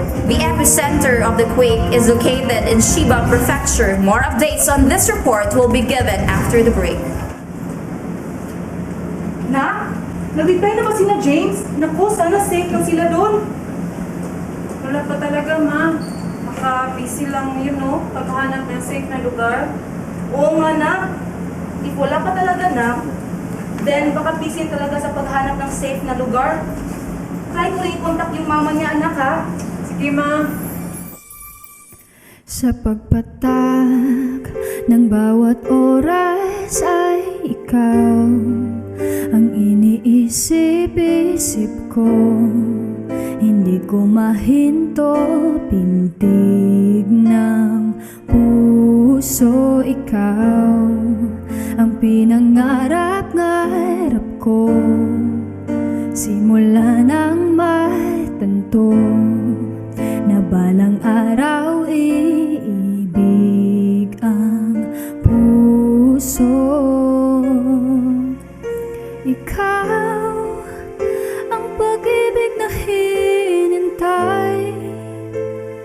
Puso ay nalumbay ng kahit tagal, ngunit ngayon nandito na ikaw.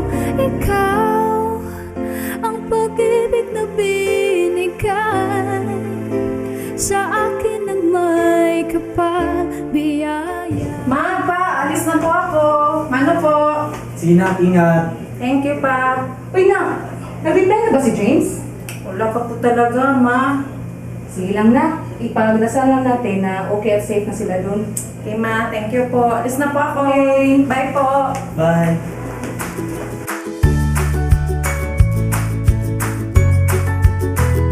Morning, sir. Morning. Morning, ma'am. Morning. Hi, Laika. Uy, Archie, ikaw pala yan. Alam mo bang gumanda ang araw pag nakita kita? Sus, SMB. Ano yan? Style mo, bulok.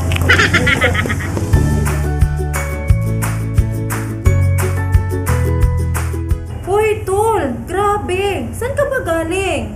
Alam mo bang worried na kami sa inyo? Uy, talaga? Nag-alala ka sa akin? Uy, baka Tisay, nahulog ka na sa akin ha? Nakuha mo pa talagang magbiro ha. Ilang araw ka na ngang di mag-contact eh. Sino bang di mag-alala niyan? Ipagka ganun, mawawalan ako ng childhood best friend. Sorry na. Nabisi lang kami nila mama kanina sa pag-aayos ng mga gamit na nasira ng lindol. Pero, don't worry. Safe kami dito. Thanks God at safe kayo, tol. Ngiti ka nga. Ang haba talaga ng muso mo eh. Ewan ko sa'yo. O basta, Japan Tisay. Ano yun? Just always pray at night. Sige, bye! Max? O siya, sige na. Bye na. Uwi na ako, tol ha. Sayonara. Bye, tol. Ikaw ang pag-ibig na hinintay. Puso ay nalumbay ng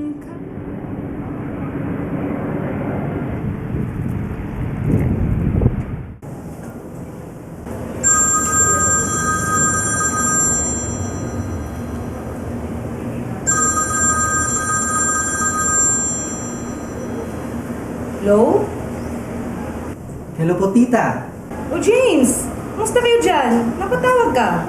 Bakit parang nasa Pilipinas yata ang code ng number mo? Eh, ang totoo po niyan, nandito na po ako sa airport. Kalalapag lang po ng airplane. Gusto ko po sanang dumiretso dyan sa inyo, pero huwag niyo pong sabihin kay Laika. Para po surprise. Asus! Ano lang pala eh. Sige, sige. Ingat ka ha. Hintayin kaya kita dito. Bilisan mo, mas maigi pag ikaw yung unang dumating dito kaysa kay Laika. Okay. Ma, nandito na po ako. Ano po? Butit maaga ka. May snacks na sa kusina. Kumain ka. Wow, timing mag. Medyo gutom na ako, ma. Sige, kumain ka doon. Sige, ma. Hi, Tisay! Hi,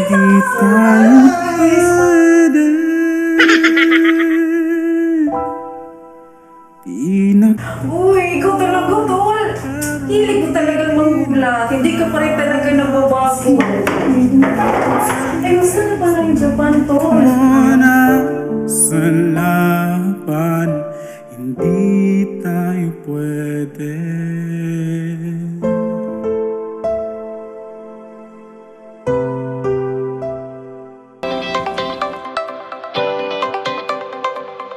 Hi, grade 8 learners! It's a brand new day to learn meaningful lesson in English. This time, let's learn the meaning of words and expressions that reflect our own local culture. By noting context clues. Have you noticed some words or expressions in English that reflect our local culture? Or something that we can totally say, tatak Pinoy? You are right! It's the phrase mentioned by Laika, which is, mano po. Let's play that part of the video again. Ma, pa, alis na po ako. Mano po. Sige na, ingat. Thank you, pa. Uy na, nag-reply na ba si James? Wala pa po talaga, ma. Sige lang na. Ipagdasal lang natin na okay at safe na sila dun. Okay, ma. Thank you po. Alis na po ako. Okay. Bye po. Bye. From the scene, how was the pagmamano done? Exactly. It's done by pressing one's forehead to the offered hand of an elder. In the video, it's the hand of Laika's mother. From the given situation, what do you think is the meaning of the word mano, which is originally a Spanish term? Yes, it means hand. How about the expression po? Exactly, it means please. Perfect! So the literal meaning of the phrase mano po is hand please. Pagmamano is like the Filipino counterpart to Japan's bowing or Spain's double cheek kiss, which reflects our very own local culture. Now that you already learned how to determine local culture specific to a particular literature, you can now easily identify significant local culture in literature or in any other forms of writing or even films. See you again next time for English lessons made easy and fun. Hi! If you need more examples to determine the meaning of words and expressions that reflect local culture, let's analyze an excerpt of the short story How My Brother Leon Brought Home a Wife by Manuel Argilia.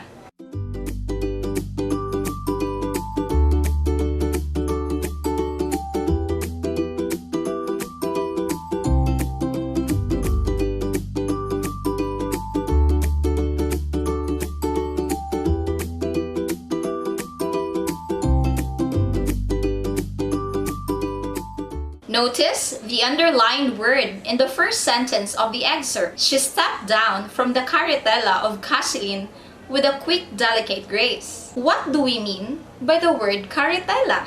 Is it common to you? If not, the subject pronoun she, stepping down from it, suggests that it is a thing big enough to carry her.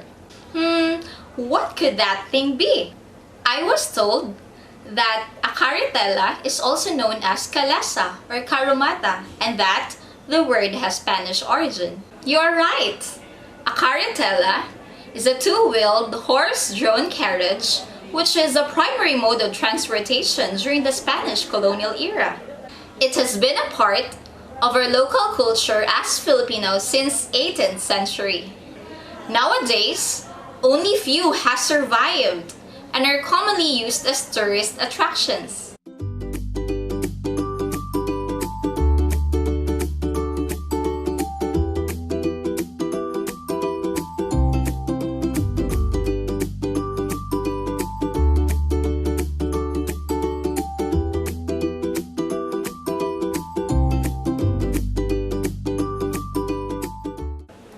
Looking back at the paragraph, are there some words that suggest social, environmental, and regional context or situations very distinct to us Filipinos?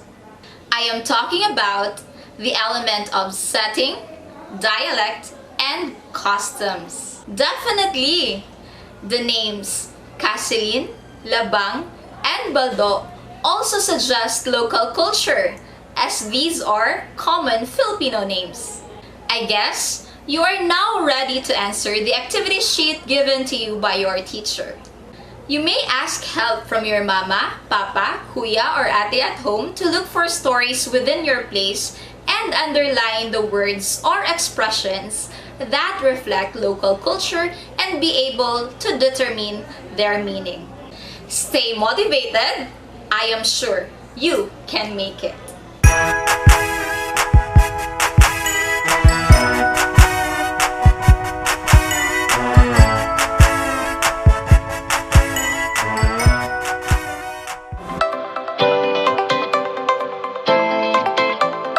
Hello grade 8 learners! We will now process your learning in TLE Household Services Exploratory course based on the video played earlier. Let's try to look back at this scene.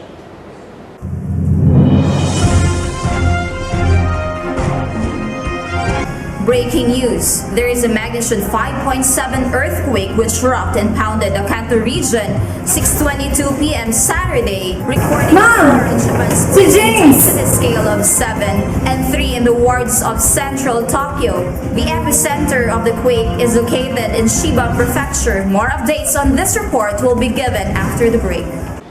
Based on the video, what natural calamity hit Japan? You're right! Japan was hit by an earthquake. What is an earthquake? Correct! An earthquake is the shaking and vibration of the surface of the earth resulting from the underground movement along a fault plane or volcanic activity.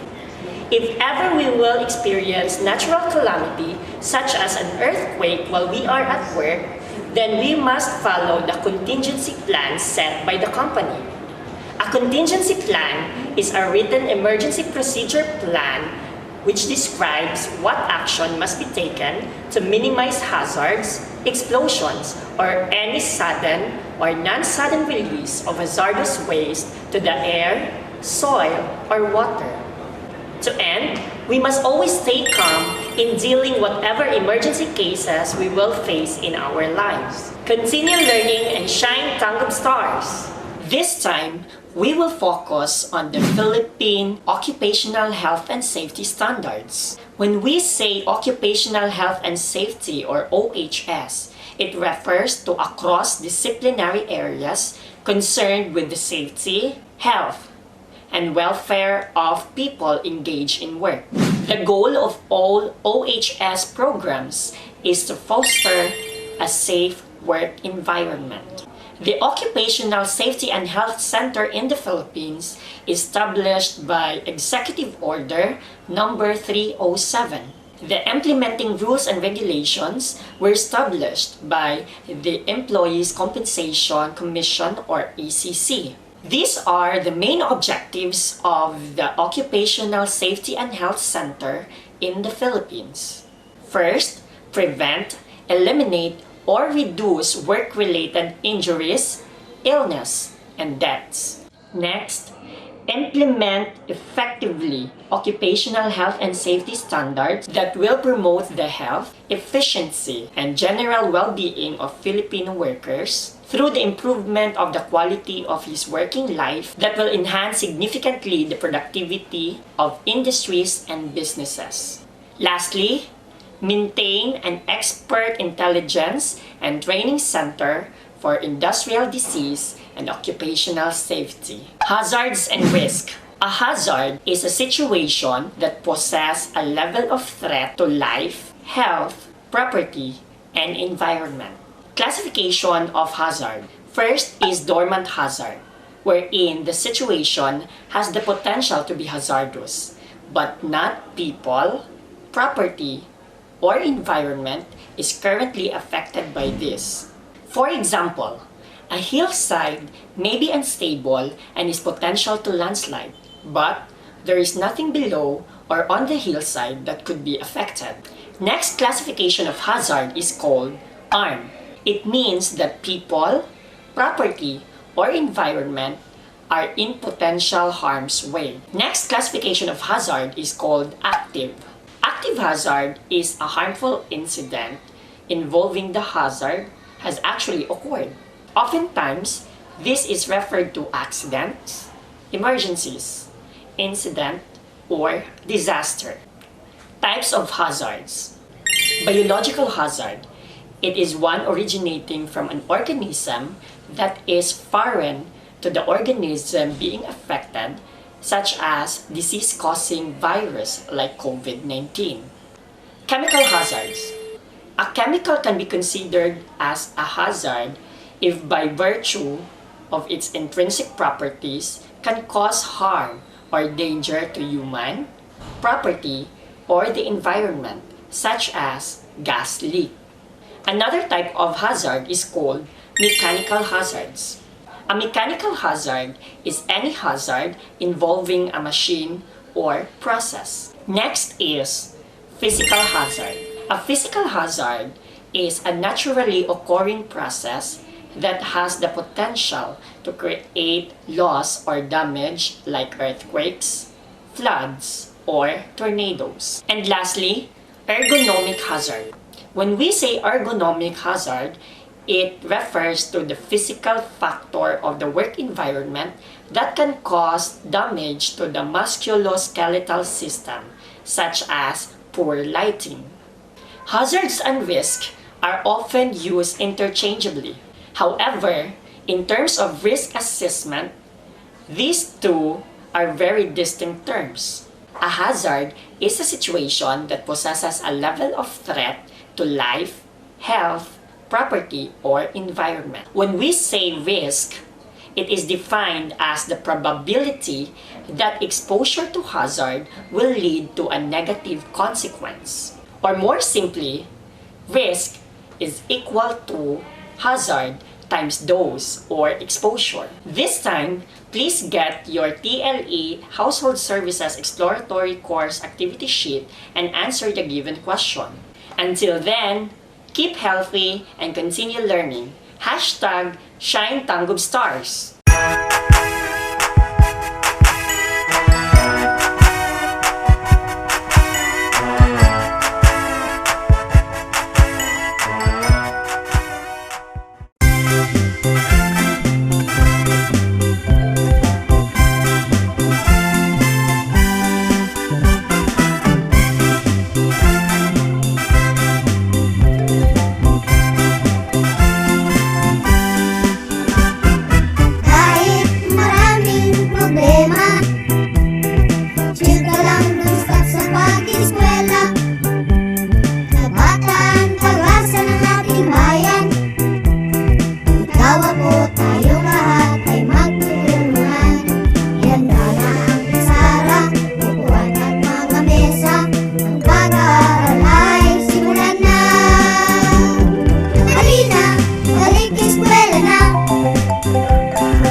bayan. Ikaw, ako, tayong lahat ay magtutulungan.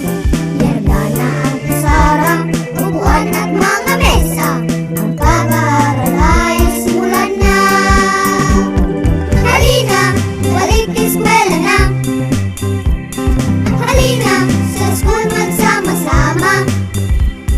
Abutin ang mga pangarap, mayaman man o mahirap. Edukasyon ay para sa lahat.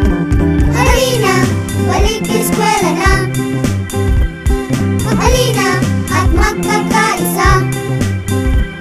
Maghawak ng kamay, sumigaw ng sabay-sabay. Isang tinig tungo sa tagumpay. Halina, balik eskwela na. Inihahandog ng Dibisyon ng Tangkub City ang iba't ibang kwento, aral,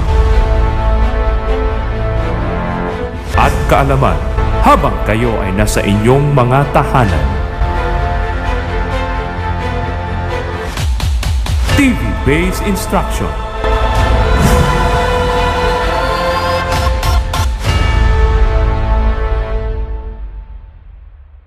Do you want to become a teacher, a nurse, a soldier, a computer specialist, a tourism guide, and many more? Senior High School is your key in achieving your dreams.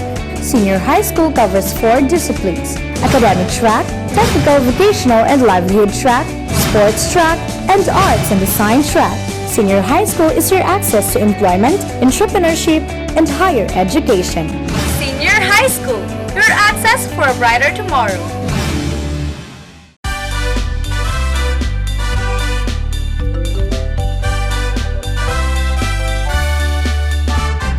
Kahit maraming problema, chill ka lang, don't stop sa pag-eskwela. Kabataan, pag-asa ng ating bayan. Ikaw, ako, tayong lahat ay magtutulungan. Ihanda na ang pizarra, upuan at mga mesa. Ang pag-aaral ay simulan na. Halina, balik eskwela na. Halina, sa school magsama-sama. Abutin ang mga pangarap, mayaman man o mahirap. Edukasyon ay para sa lahat. Halina, balik eskwela na. Halina, at magkakaisa. Maghawak ng kamay, sumigaw ng sabay-sabay. Isang tinig tungo sa tagumpay.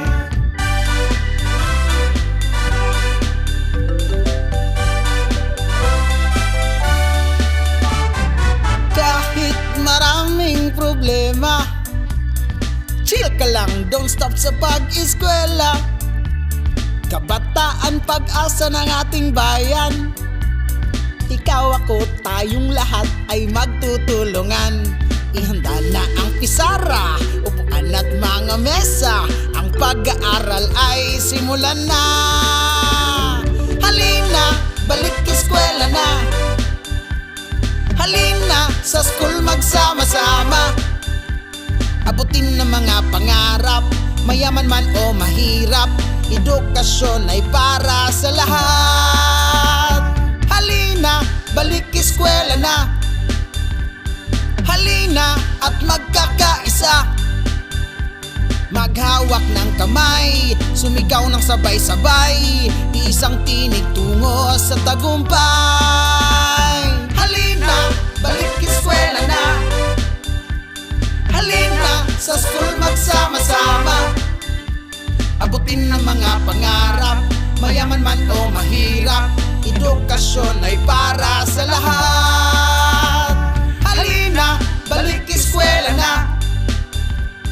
Halina, at magkakaisa.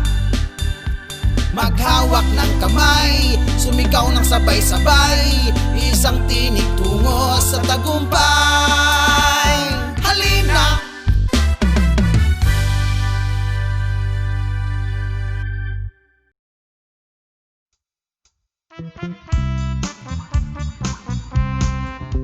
Kay ganda na ating pag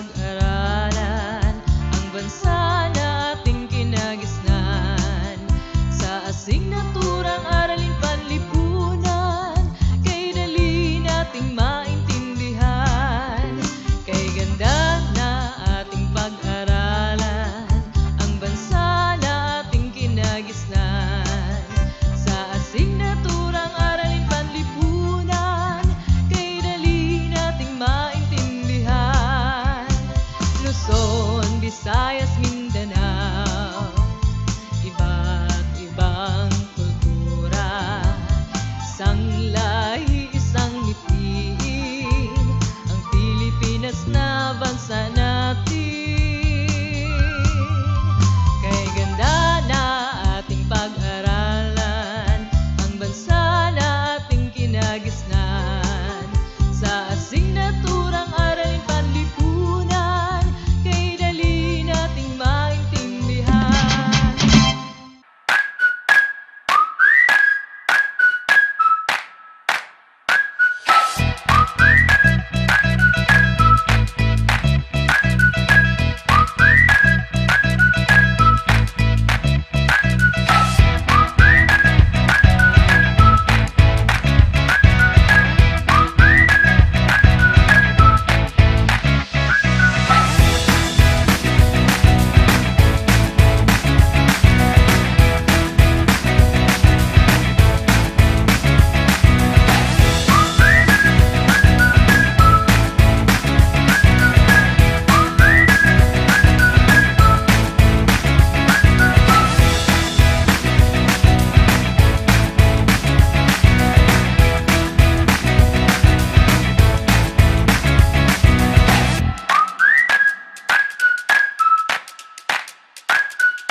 Pagod na ako dito sa bahay.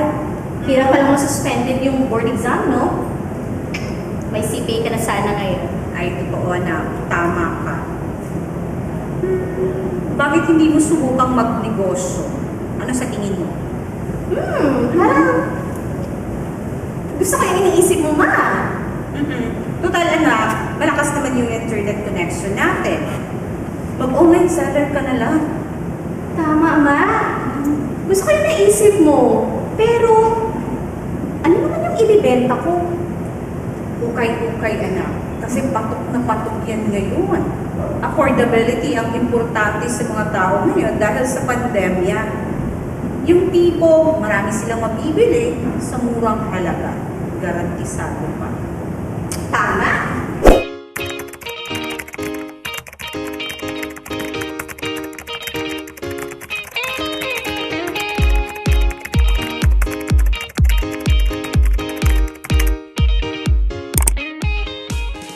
Ma, ang dami ko nang na-post, wala pa rin nag-order. 20 minutes na yun nakalipas. Ay, init agad na. Di ba pwedeng maghintay muna saglit? Huwag ka nang sumimangon dyan. Hindi bagay sa magandang mukha. Kanino pa ba ako magmamana? E di nga sa akin, alam mo na, mag-live kaya tayo.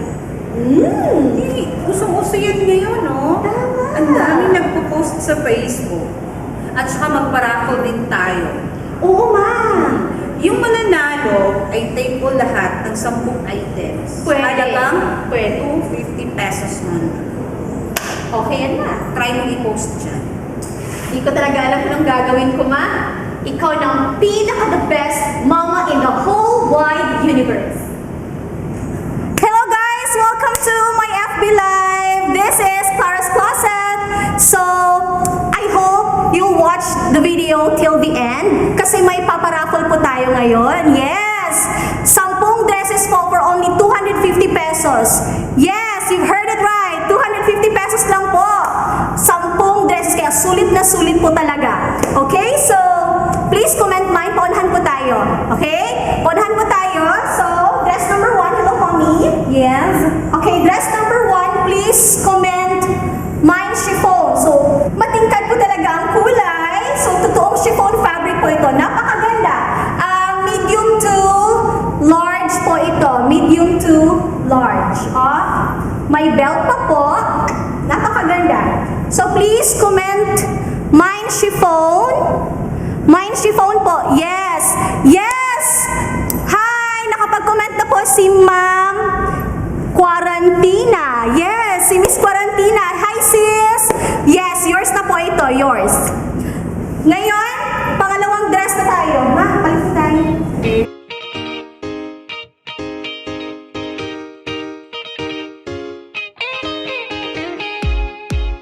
Dress number 2 na po tayo. Yes, napaka-sexy. So, malambot po yung tela.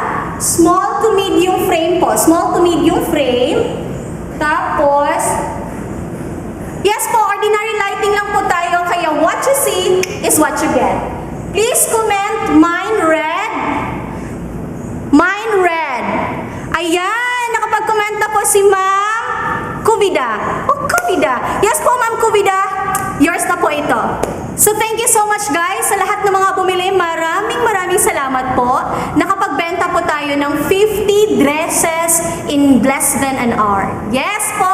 Thank you so much po. And gaya ng sinabi ko kanina, magpaparaffle po tayo.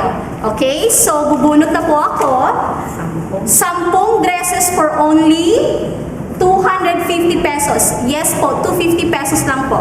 Kaya, ang nanalo ay si Miss Quarantina. Yes! Congratulations, sis!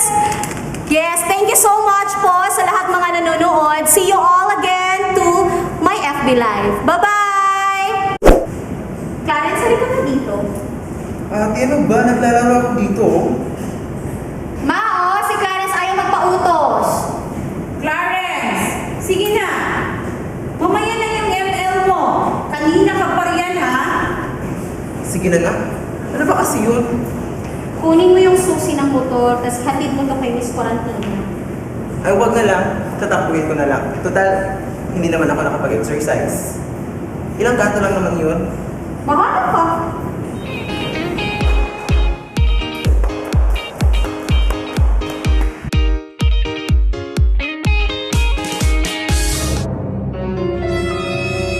Oh no! Oh, anong nangyari sa'yo? Nagmamadali po kasi ako eh. Bakit ka kasi nagmamadali? Buti na lang ako yung nakakita sa'yo. Parang na-sprain ka yata. Teka lang ha.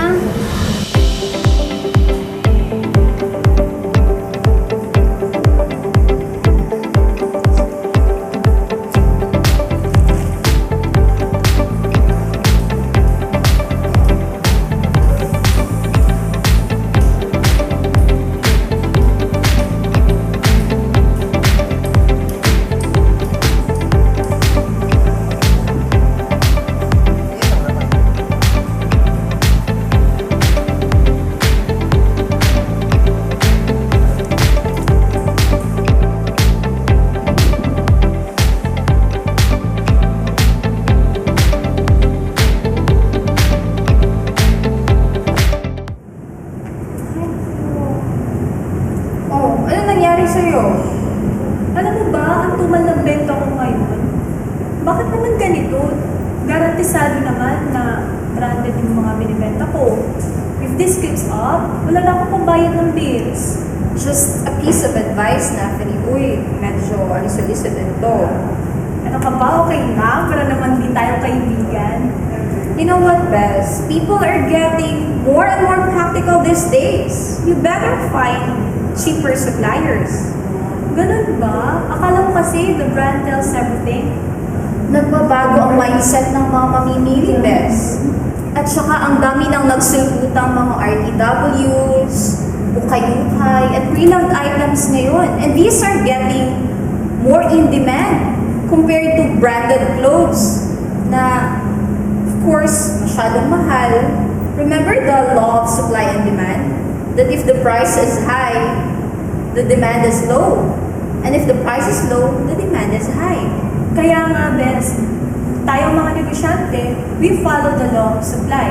That if the prices of the goods and services increases, the quantity of goods and services we offer also increases. On your end, I understand that you are actually supplying more because you thought of increasing or maximizing your profits. But think about the situation in the market. Kaya nga, no? Thank you talaga, Bes. Walang anuman. Tao po! Ikaw na ba yan, Clarence? Opo, Ma'am Quarantina! Okay, pasok ka. Upo ka muna. Salamat po. By the way, ito na ba yung napanalunan ko sa raffle? Opo, Ma'am. Wow, ang ganda ng mga dress. You know what? Tamang-tama ang pagdating mo. I am packing my dessert kasi may order ako ngayon. Wow, ang gaganda naman ng lalagyan. Of course! Food grade container ito para safe ang food. Thank you, Clarence, ha? Sige po, uwi na po ako. Okay, ingat ka. Bye.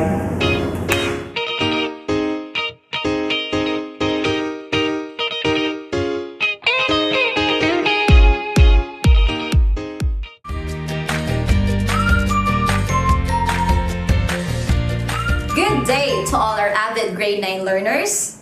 Let's all get ready and learn another lesson in English. For today, let us learn communicative styles in various situations. Context or situation dictates the way people communicate.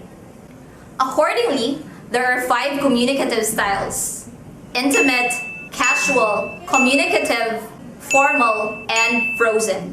Each style dictates what appropriate language or vocabulary shall be used in a given situation. Let's play this segment of the episode. Ay, init agad na. Di ba pwedeng maghintay muna saglit? Huwag ka nang sumimangot dyan. Hindi bagay sa magandang mukha. Kanino pa ba ako magmamana? E di nga sa akin. Who are talking in the video? You're right. It's Clara and her mother. Now, how do you describe the relationship between Clara and her mother? Exactly. They are very close. Notice how the mother complimented Clara, to which the daughter replied with praises as well. When we are with people whom we can't talk comfortably with, we don't flatter ourselves so much because we are afraid that we might get misinterpreted or misjudged. And like when we are with family members, we tend to become overly comfortable. How about this part of the video? Just a piece of advice na, uy, medyo alisalicid ito. Ano ka ba? Okay na? Pero naman hindi tayo kaibigan. You know what, Bes? People are getting more and more practical these days. Nagbabago ang mindset ng mga mamimili, Bes. Notice that although May and Natalie are good friends, May mentioned na wag kang magagalit kasi medyo unsolicited to. This tells us that she has some reservations. Notice also the terminology best when referring to a friend. When jargon, slang, and the vernacular language are used, the communicative style is casual. Intimate and casual are just some of the communicative styles. Next time, let's learn the other 3, which are consultative, frozen, and formal. Now that you know that there are different communicative styles to use in different situations, you can now easily adjust your language and the manner in which you say them. See you again next time for another English lesson made easy and fun.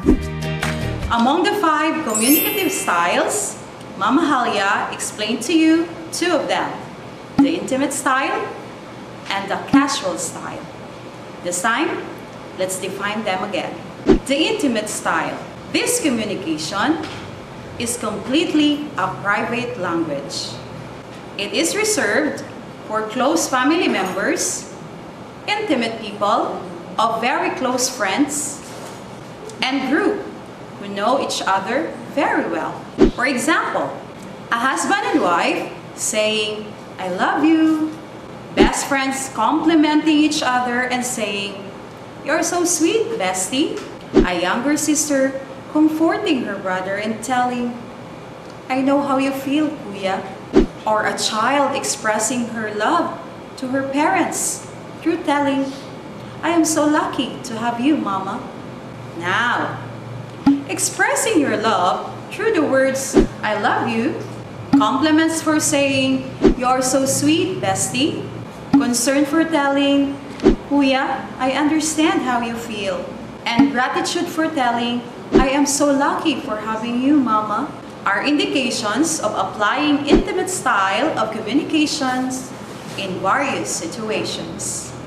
I know that you already have an idea about this style of communication, so let's proceed. The second one is the casual style. From the word casual, which means unplanned or unexpected, casual style is using an informal language. It is common to peers and friends in comfortable situations where the close relationship of speaker and hearer is evident. Examples are casual conversations through chats, phone calls, messages, emails, blogs, and letters with friends or buddies and family members. Let's have these examples. Number 1. Hi, how are you doing? Number 2. Exactly, I couldn't agree with you more.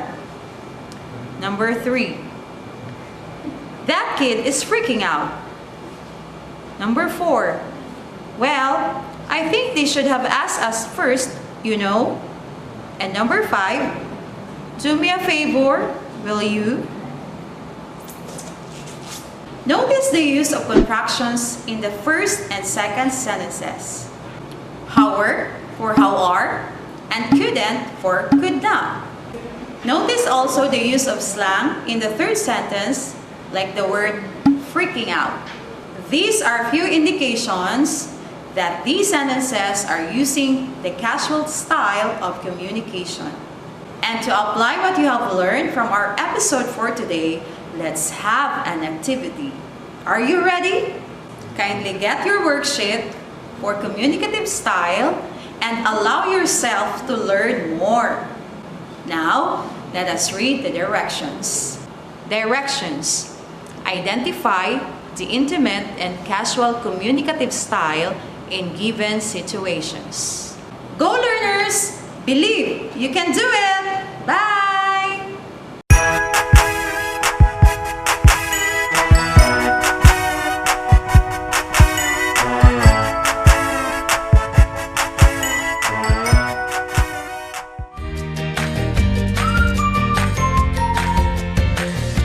Hello, Pwede learners! We will now process your learning in TLE Bread and Pastry production based on the video earlier. Looking back at this scene, I am packing my dessert kasi may order ako ngayon.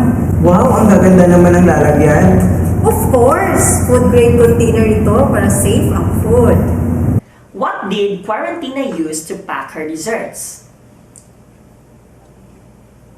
You're right! Quarantina used food-grade microwavable containers to package her desserts.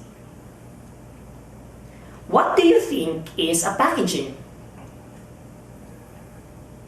Correct! When we say packaging, it refers to any materials used to cover, contain, protect, and preserve food items from a producer to ensure consumers' safety and satisfaction. Major functions of packaging: protect from mechanical damage in transit, protect from loss of moisture, protect from foreign body infestation, legal compliance for values and ingredients for consumers. Common pastry product packaging: plastic container, plastic cellophane, paper packaging, and box packaging. Here are the storage techniques of desserts. First, refrigerate to keep cold or cool. Next, cold storage. the process of storing food by refrigeration. And lastly, chilling. Chilling means to refrigerate or to reduce the temperature of the food. The equipments that are used in storing desserts are chiller, refrigerator, and freezer. Other packaging materials used in packing desserts are glass container, aluminum foil, vegetable fibers such as banana leaf, bamboo, coconut, and cotton fibers. This time, please get your activity sheet in TLE Bread and Pastry Production and answer the given questions. Until then, continue learning and hashtag Shine TANGKUB Stars.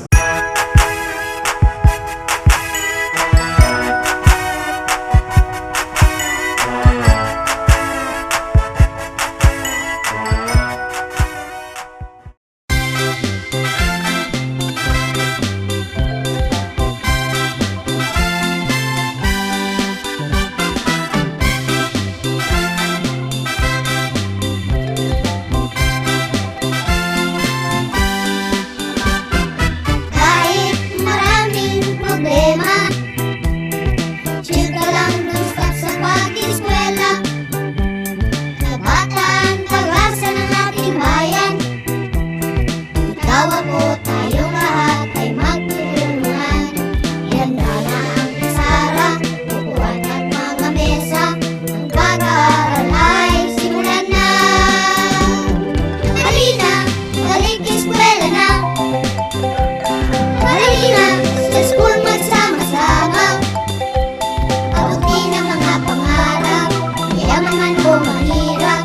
Edukasyon ay para sa lahat. Halina, balik eskwela na.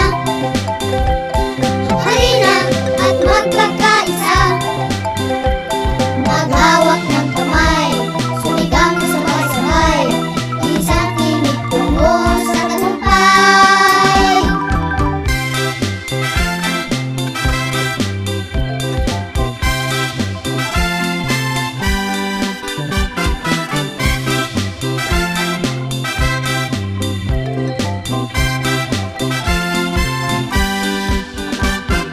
Kahit maraming problema, chill ka lang, don't stop sa pag-eskwela.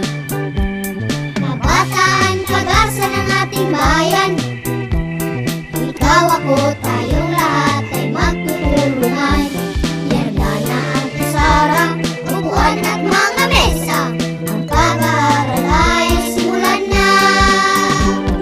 Halina, balik eskwela na.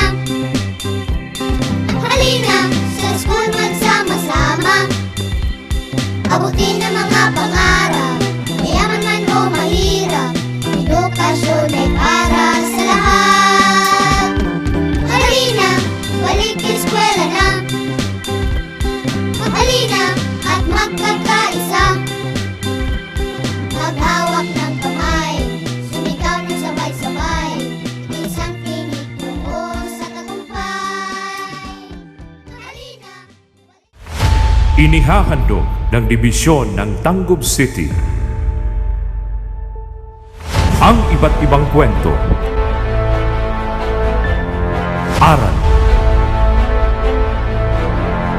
at kaalaman habang kayo ay nasa inyong mga tahanan.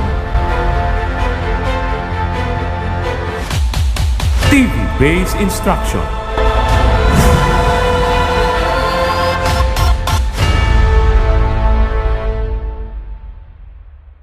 Do you want to become a teacher, a nurse, a soldier, a computer specialist, a tourism guide, and many more? Senior High School is your key in achieving your dreams. Senior High School covers 4 disciplines: academic track, technical, vocational, and livelihood track, sports track, and arts and design track. Senior High School is your access to employment, entrepreneurship, and higher education. Senior High School, your access for a brighter tomorrow. Alamin ang teknolohiya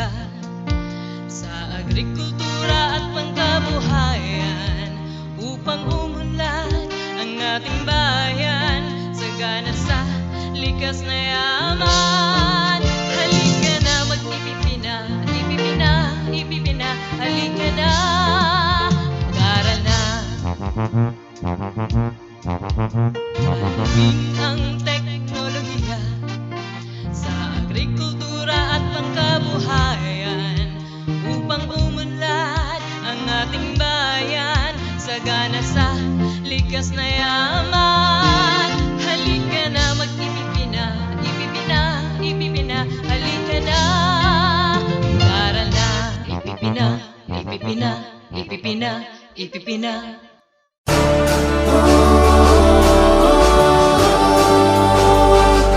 Tanggub City, simply home.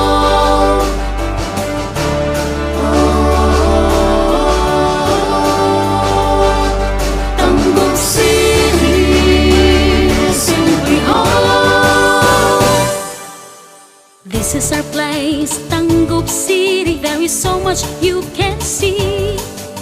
A paradise from nature's best. It's a beauty among the rest. Rich in culture and history, it has a colorful festivity. One people in harmony, one people in great revelry. Tanggub City is proudly celebrating milestones and beyond. A never-ending celebration, a joy for everyone. Come and join us, let's all have fun. It's a legacy that we have done. A brighter future of our city is at hand. Tanggub City, simply home. 25 years of cultural fame, endless beauty in silver years. Magical symbols every Christmas, people dance in all festivals. Golden years of prosperity, we are proud of this great city. One people, one destiny. Tanggub City is a place to be. Tanggub City is proudly celebrating milestones and beyond. A never-ending celebration, a joy for everyone. Come and join us, let's all have fun. It's the legacy that we have done. A brighter future of our city is at hand. Gearing for progress and development, people remain focused to their commitment, preserving the tradition of good values in tune. Tanggub City, simply call our home. Tanggub City is proudly celebrating milestones and beyond. A never-ending celebration, a joy for everyone. Come and join us, let's all have fun. It's a legacy that we have done. A brighter future of our city is at hand. Brighter future, Tanggub City, simply home. Tanggub City, simply home. Tanggub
Miss Corona 2020 Virtual Edition is brought to you by Coco Shampoo, Miss Corona Foundation, and Swift Travel and Tours. Today, we will witness empowered women defy the way we view beauty queens. Here are the candidates across the globe.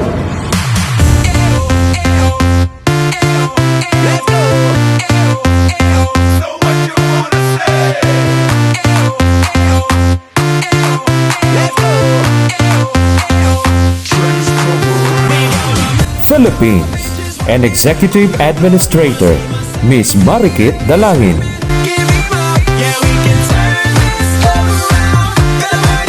Japan, a Structural Engineer, Miss Sakura Eshimoto.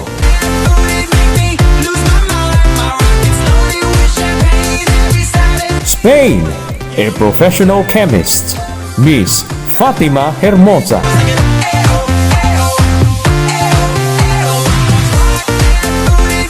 Russia, a Radio Technologist, Miss Anastasia Ivanov.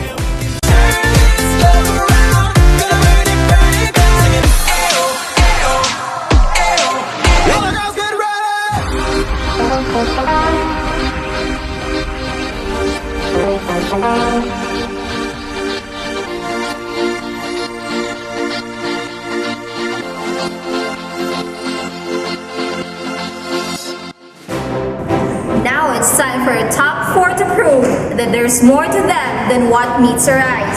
In our Q&A portion, the questions are coming from previous title holders and elemental queens. Each candidate is given a minute to respond, and when they hear this chime, that means it's time for a wrap-up.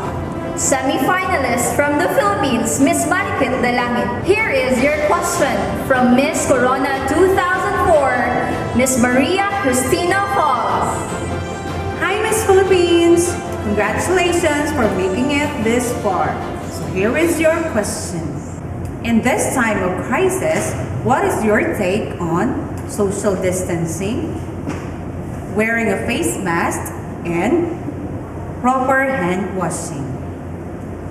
I still think that unless a cure for the virus is discovered, we will remain unsafe. It is very important to follow social distancing, wearing of face mask, and proper hand washing. Let us all be responsible citizens and finally, put a stop to this pandemic hand in hand. Maraming salamat po. Thank you, Miss Marikit. Now it's time for Miss Japan, Miss Sakura Ishimoto. Your question is from Miss Corona 2009, Faye Puerto Princesa. Hi, Miss Sakura! Congratulations! My question for you is this. How can you prevent and manage personal issues and concerns? Again, how can you prevent and manage personal issues and concerns? There are 8 healthy choices to prevent and manage personal health issues. First, be a non-smoker and avoid secondhand smoke. If you smoke, get help to quit. Also, be physically active every day. Eat healthy foods. Achieve a healthy weight. Control your blood pressure. Limit the intake of your alcohol. Reduce stress. And be screened and tested regularly. Thank you. Thank you, Miss Sakura. Now it's time for Miss Spain. Your question is coming from Miss Corona 2010, Miss Maria Isabel Boracay. Hi, Miss Spain! Here is your question. What is the reason why the fight against COVID-19 is a hard battle to combat? Again, what is the reason why the fight against COVID-19 is a hard battle to combat? The reason why it's hard to fight the battle against COVID-19 is due to the virus' ability to mutate. According to an infectious disease specialist, about 1,300 amino acids serve as building blocks for a protein on the surface of the virus. Instructions for just one of those amino acids switch in the new variant from a D or aspartic acid to a G or glycine. Experiments suggest that the mutation makes the virus more infectious. Thank you. Thank you, Miss Fatima. Now it's time for Miss Russia, Miss Anastasia Ivanov. The one to ask your question is from Miss Corona 2019, Miss Patricia Nicole Albay.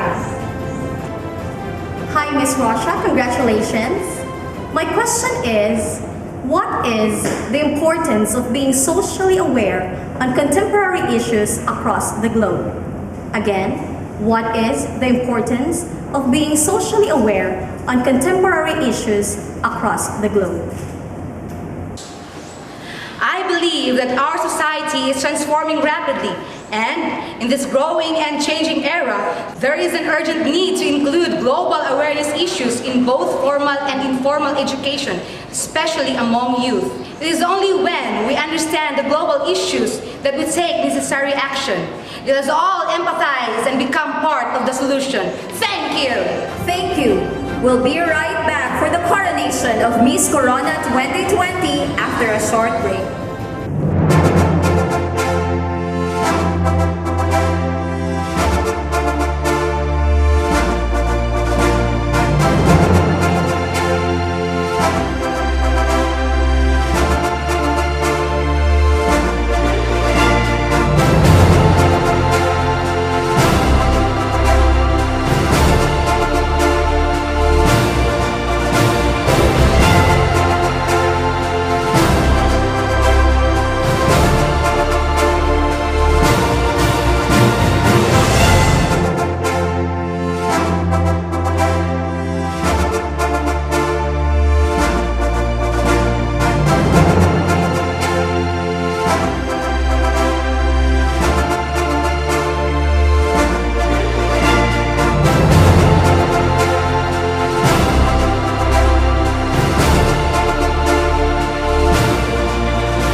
Welcome to English Daily, where you learn lessons in the most convenient way. Today, let us learn to deliver an impromptu speech on an issue, employing the techniques in public speaking. That's right. Let's view a segment of the episode Miss Corona 2020 to learn some techniques of effective speech delivery.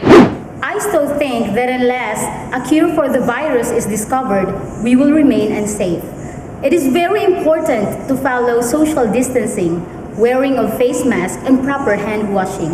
Let us all be responsible citizens, and finally, put a stop to this pandemic hand in hand. Maraming salamat po. What you have watched is an example of an impromptu speech. From the video, what is an impromptu speech? That's right. An impromptu speech is a type of speech which is delivered without advanced preparation and is spoken conversationally. Have you noticed that the candidate paused for a while to plan in their head what to say? Precisely. They did. And that is the first technique. Once you're requested to say something, pause for a moment to plan in your head what to say. Notice the length of the candidate's answer. Was it delivered shortly? How about the speed? Is the speech delivered in a manner that the audience can follow? Yes, you are right. And that is the second technique for an effective speech delivery. State your main point briefly and deliver it in a pace that the audience can follow. Let us look at that portion of the video again. How did the candidates end their speech? You got it right. The candidates ended their speech by saying thank you, and that is the third technique. Now that you already know how to deliver impromptu talk on an issue employing techniques in public speaking, you'll be more confident in delivering an impromptu speech. See you again next time for another English lesson made easy and fun. Hello again, grade 10 learners. Are you now ready to deliver an impromptu talk? If you still need assistance, I will be here to boost your confidence through some simple and easy to follow exercise. Let's start with a very common proverb that we will explain. The proverb is, actions speak louder than words. Let's recall the first rule. When you are requested to say something, pause for a while to plan in your head what to say. In here, let us organize and compose our thoughts. What do we understand simply about the quote? That's right. Actions were not equal with words. Simply put, actions have more impact on people than words. After getting this gist of the proverb, let us proceed with step number 2.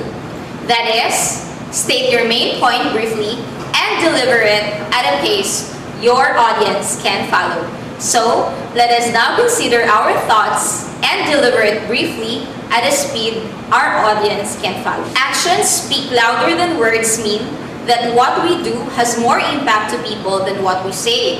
To put it simply, people will more likely believe what we do than what we say.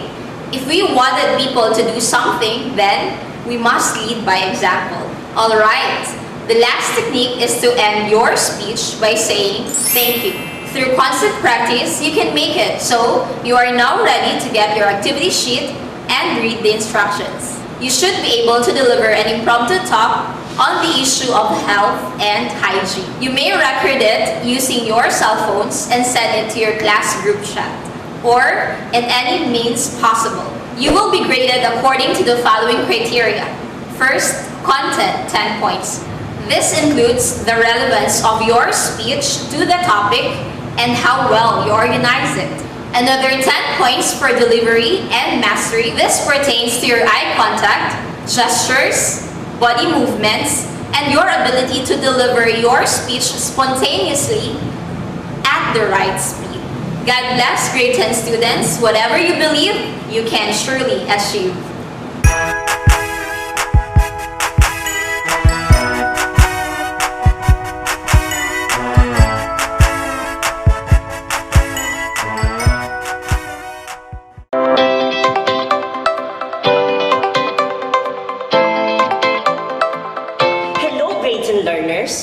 We will now facilitate your learning in presentation production based on the video played earlier. Looking back at this scene, Hi, Miss Philippines! Congratulations for making it this far. So here is your question. In this time of crisis, what is your take on social distancing, wearing a face mask, and proper hand washing? I still think that unless a cure for the virus is discovered, we will remain unsafe. It is very important to follow social distancing, wearing of face masks, and proper hand washing. Let us all be responsible citizens and finally, put a stop to this pandemic hand in hand. Maraming salamat po. Why do you think wearing a face mask is important in this time of crisis? Excellent! We wear face masks to avoid having contact with COVID-19 and therefore keep ourselves healthy. Face mask is an example of a personal protective equipment or PPE. In baking, other PPE necessary are apron, which is used to protect your clothes from food spills, pot holder, used to protect hands from hot pots and pans, hairnet, used to keep your hair from falling. Food production requires many levels of protection and control to ensure safe food handling. That includes proper personal protective equipment for food workers. When we say personal protective equipment, or commonly known as PPE, it is anything worn to minimize exposure to hazards that cause serious workplace injuries and illnesses. So, wear your face mask especially when you're outdoors, to protect yourself from the threat of the unseen virus as we face the new normal in this time of pandemic. This time, please get your activity sheet in Bread and Paste production and answer the given questions. So, wear your face mask always, especially when you're outdoors, to protect yourself from the threat of the unseen virus as we face the new normal in this time of pandemic. Stay healthy, everyone, and shine TANGKUB stars!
Inihahandog ng Dibisyon ng TANGKUB City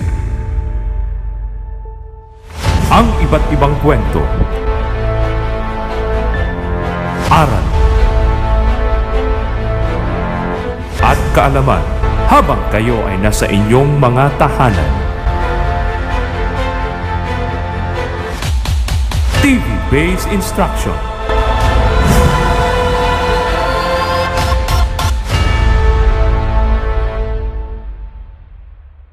Do you want to become a teacher, a nurse, a soldier, a computer specialist, a tourism guide, and many more?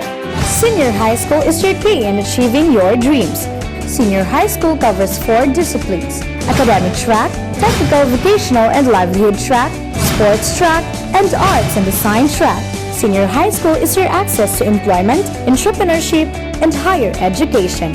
Senior High School, your access for a brighter tomorrow.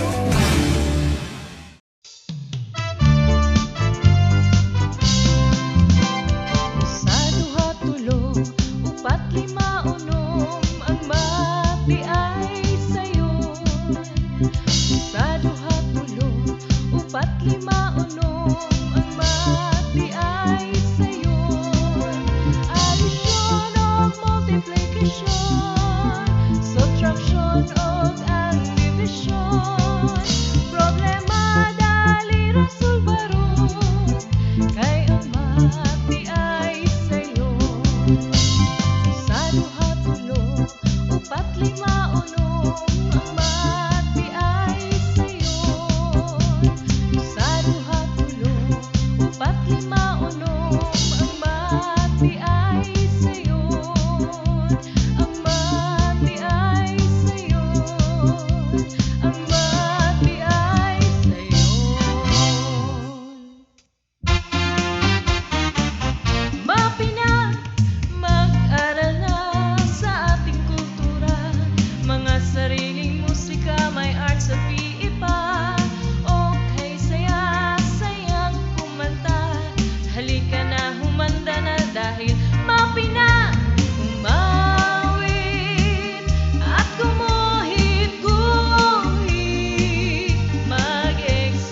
sariling musika, may arts at iba. Okay, saya, sayang kumanta. Halika na, humanda na dahil mapina. Umawit at gumuhit-guhit. Mag-exercise, pampalakas. Okay, saya ng buhay estudyante, lalo na kung tayo'y mapina.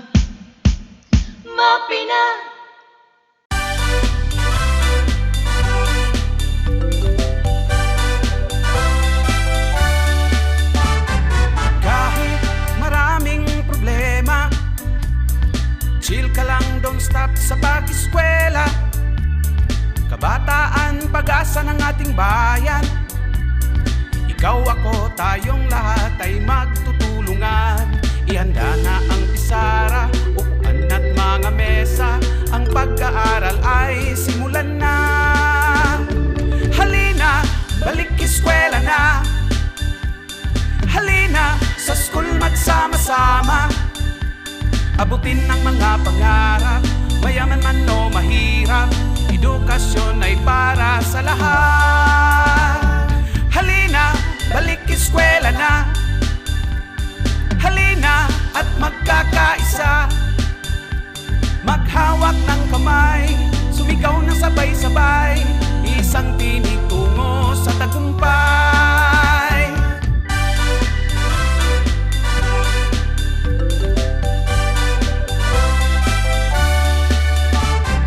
Kahit maraming problema, chill ka lang, don't stop sa pag-eskwela. Kabataan, pag-asa ng ating bayan. Ikaw, ako, tayong lahat ay magtutulungan. Ihanda na ang pisara, upuan at mga mesa.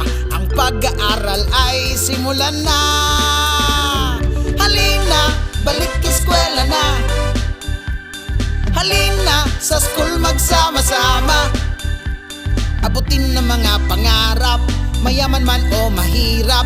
Edukasyon ay para sa lahat. Halina, balik eskwela na. Halina at magkakaisa. Maghawak ng kamay, sumigaw ng sabay-sabay. Isang tinig tungo sa tagumpay. Halina, balik eskwela na. Halina, sa school magsama-sama. Abutin ng mga pangarap, mayaman man o mahirap. Edukasyon ay para sa lahat. Halina, balik eskwela na. Halina at magkakaisa. Maghawak ng kamay, sumigaw ng sabay-sabay. Isang tinig tungo sa tagumpay. Halina.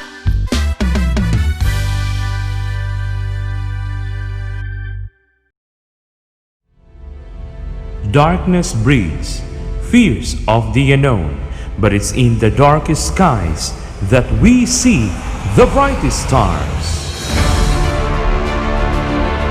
The division of TANGKUB City gears up with the challenges of these changing times through its initiative, the Project Star Solutions for Total Academic Reform, which is composed of training, academic and learning assessment, BASA, three-way approach in reading, virtual enrollment process, strategic approach in Brigada Eskwela, Balik Eskwela, Recorrida strategy, repacking of competencies, assessment online, online quarterly test, OWL's interactive learning, and 5-star classroom and school.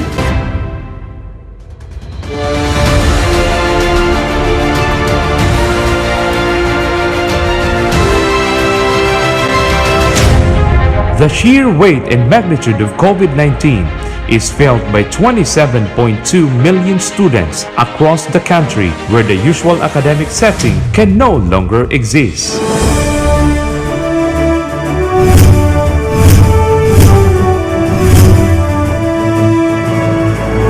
While this fact may be stumbling block to learning, quality education is still possible for every TANGKUB stars through resiliency and flexibility.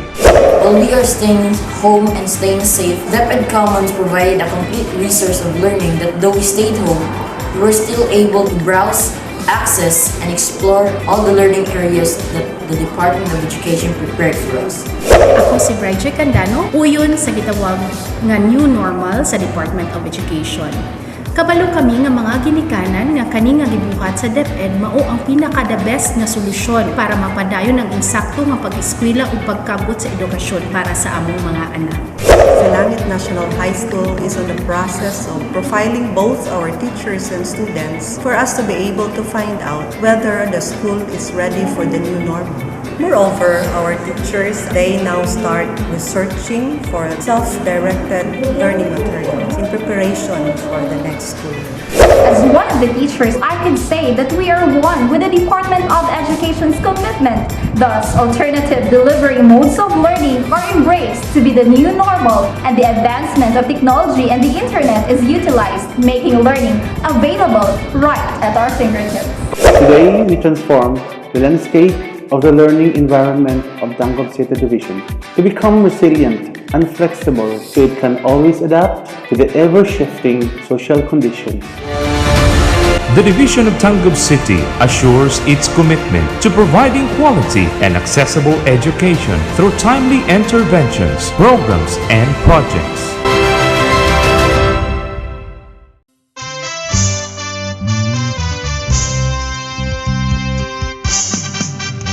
Dali na mag-science na kita, mag-observe o mag-discover ta, living things o non-living things, mga stars o mga planeta.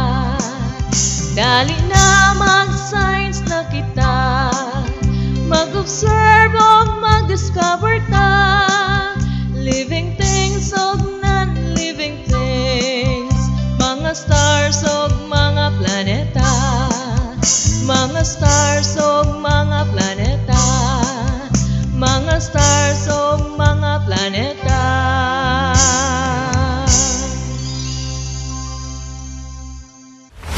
Inihahandog ng Dibisyon ng TANGKUB City ang iba't ibang kwento, aral, at kaalaman habang kayo ay nasa inyong mga tahanan. TV-based instruction.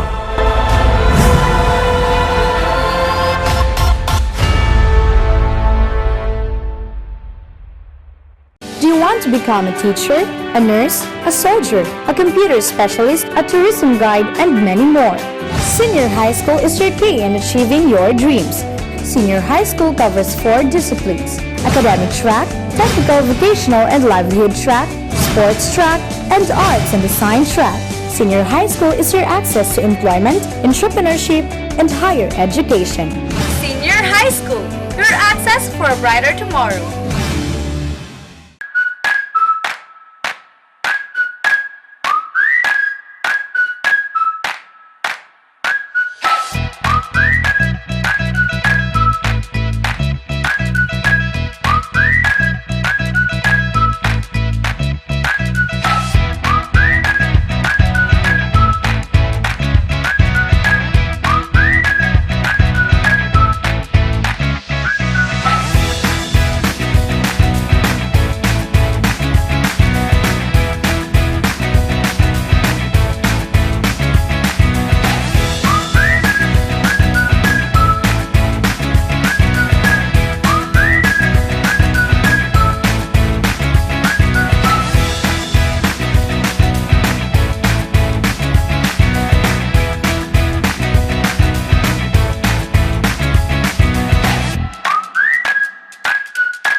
Good day, constellation of stars.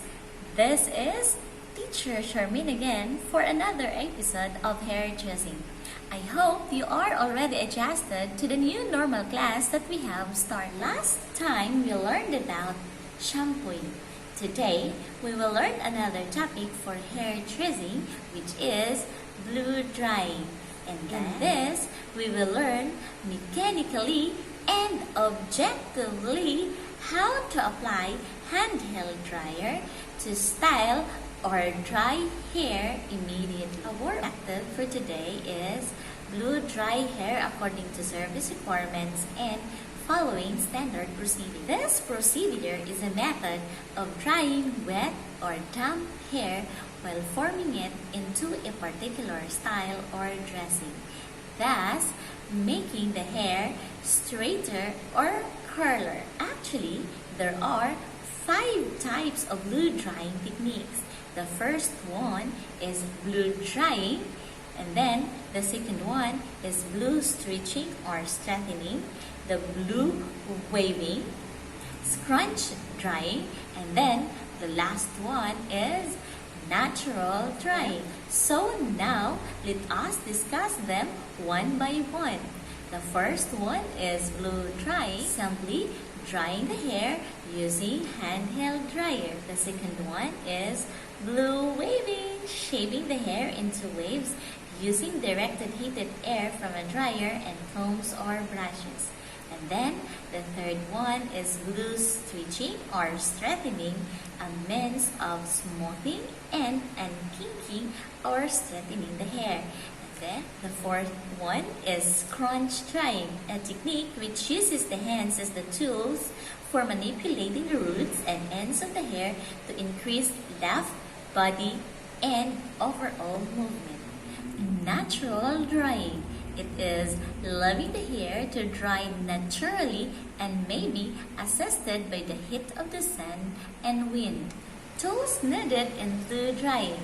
The first one is styling and finishing products, the sectioning clips, handheld dryer attachments, the nozzle, and the diffuser. For this time, we will be using the nozzle.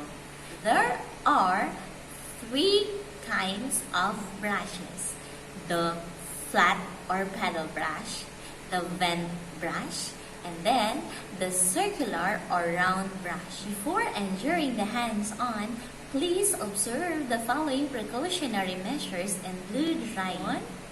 Use only professional tools. Again, use only professional tools. Always check the manufacturer's instruction regarding heat setting and speed controls before you start blow drying. And then, never use electrical equipment with wet hands. Then, direct hair away from the scalp. Again, direct hair away from the scalp. Do not keep dryer in one place too long. Again, do not keep dryer in one place too long. And then, the last one, do not attempt to shape hair when it is too wet.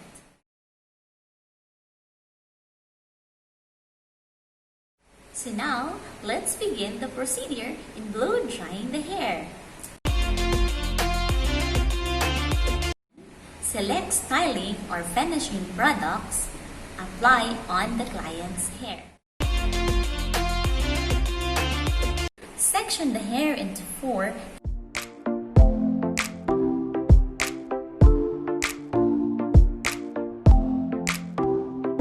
And bring down a subsection in the nape where you are going to begin blow drying.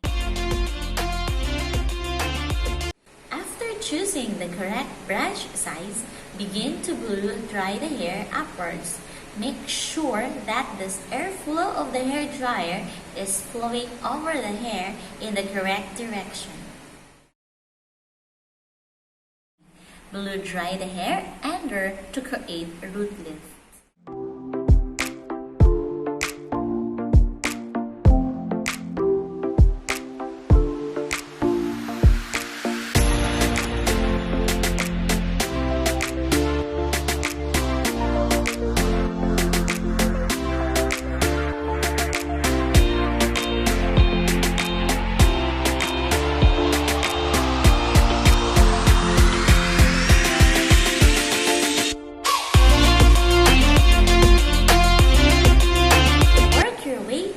toward the crown, make sure each section is completely dry and falls in the desired direction.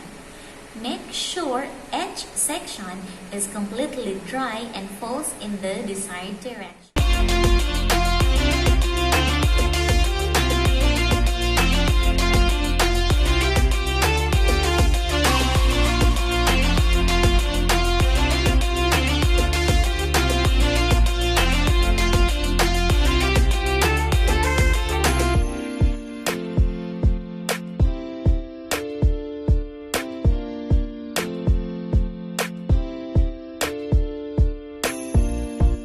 Section of hair at the sides and continue to blow dry the hair so that it bleeds the same on the opposite side.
Should be completed with the correct finishing products and the total look confirmed with the client.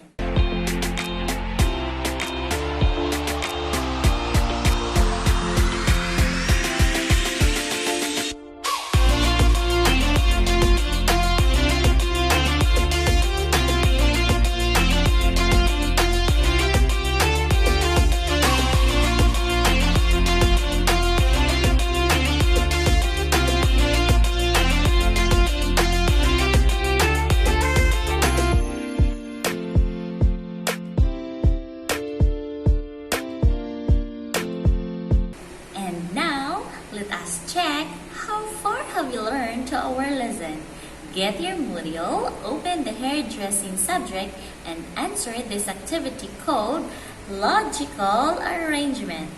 Directions: arrange the following jumbled picture to show the proper steps and blow drying. Put the numbers below the pictures.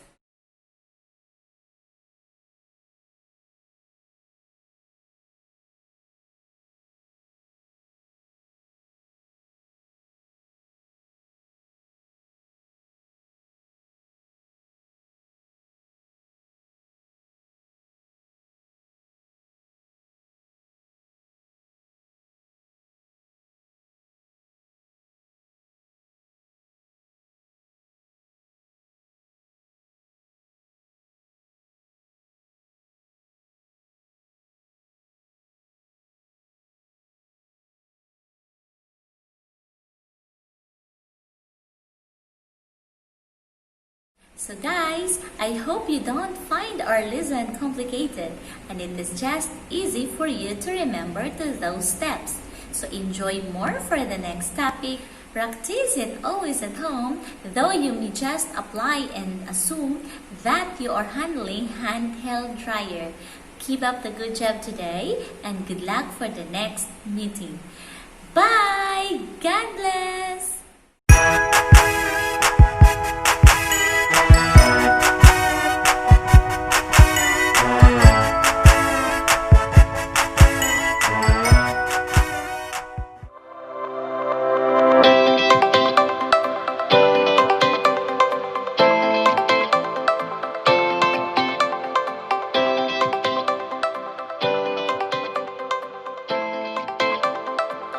Good day everyone! Our lesson for today in our Cookery in Situ subject is all about cleaning and sanitizing cutting board.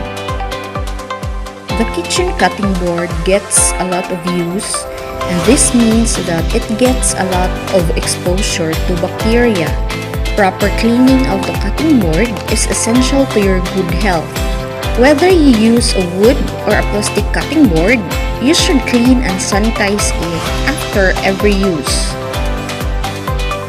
After you use the cutting board for slicing, dicing, or chopping all kinds of meat goodies, use a metal scraper or spatula to scrape away any remaining bits and pieces of food.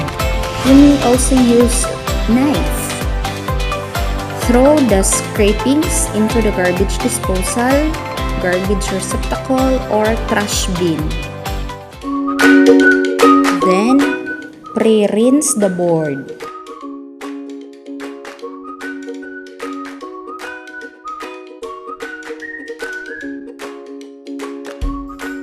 Scrub the board with hot, soapy water thoroughly.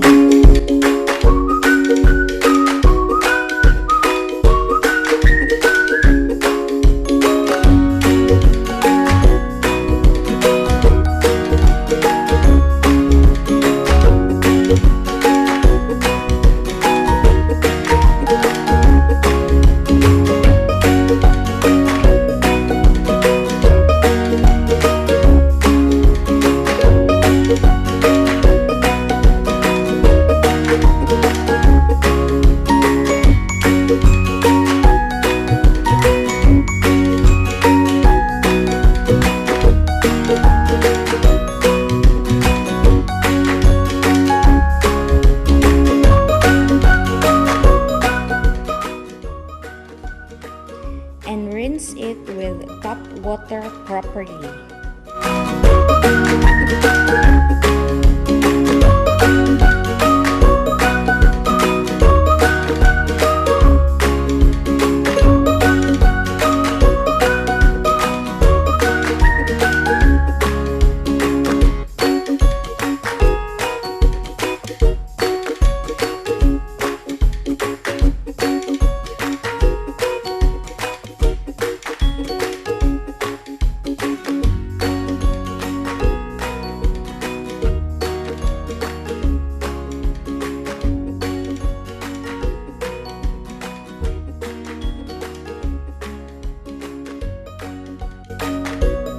Allow the board to air dry.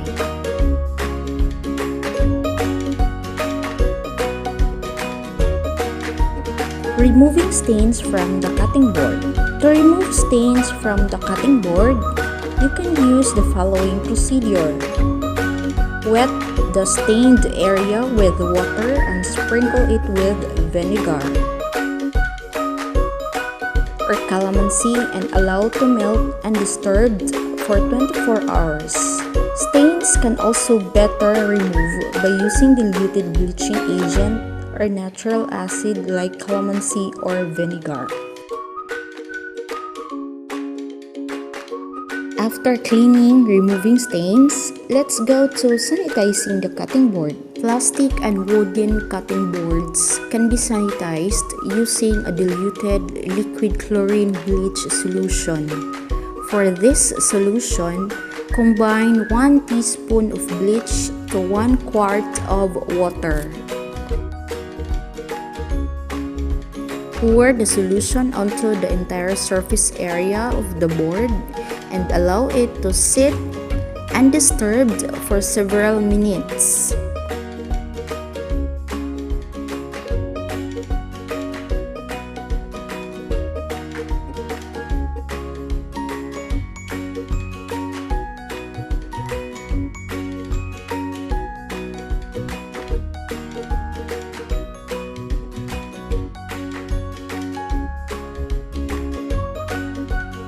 Rinse the board clean with water.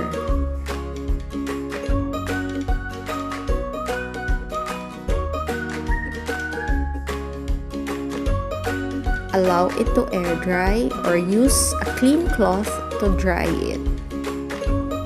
Once the cutting board has completely dried, store it vertically or in an upright position. I hope you've learned something about this video. Now for your activity. Direction. Read the following statement carefully. Choose the letter that best describes the statement. Number 1.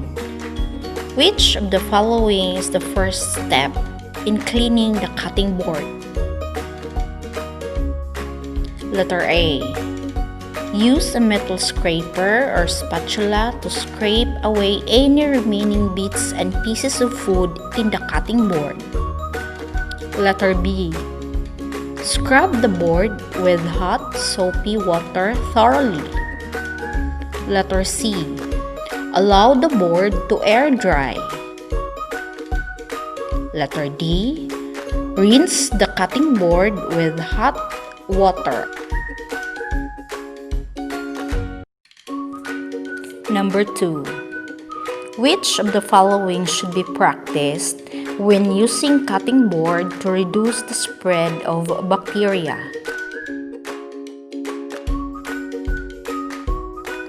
Letter A. Use the same chopping board for different kinds of food. Letter B. Keep separate chopping board for your meat and your vegetables. Letter C. Clean the chopping board if needed. And letter D. Scrape chopping board before using. Number 3. Which of the following is the proper order in washing the dishes? Letter A. Utensils, chinaware, silverware, glassware. Letter B. Silverware, utensils, glassware, chinaware. Letter C. Chinaware, glassware, utensils, silverware. Letter D. Glassware, silverware, chinaware, utensils.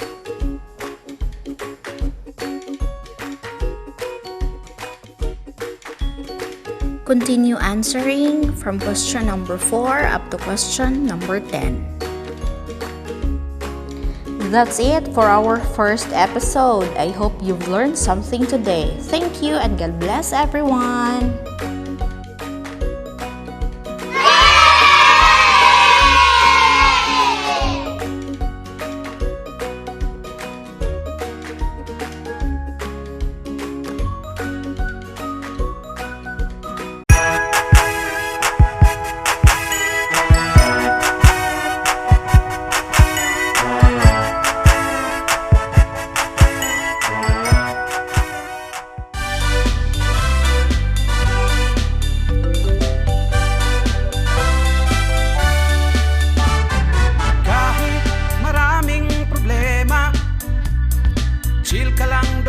Sa pag-eskwela, kabataan, pag-asa ng ating bayan.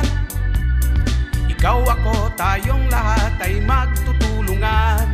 Ihanda na ang pisara, upuan at mga mesa. Ang pag-aaral ay simulan na. Halina, balik eskwela na. Halina, sa school magsama-sama.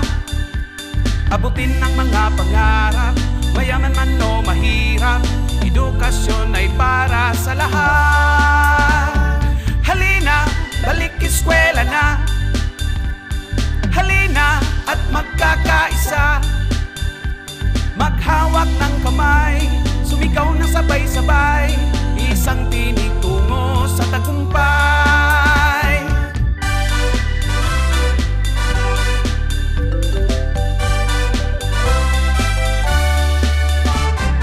Kahit maraming problema, chill ka lang, don't stop sa pag-eskwela. Kabataan, pag-asa ng ating bayan. Ikaw, ako, tayong lahat ay magtutulungan. Ihanda na ang pisara, upuan at mga mesa. Ang pag-aaral ay simulan na. Halina, balik eskwela na.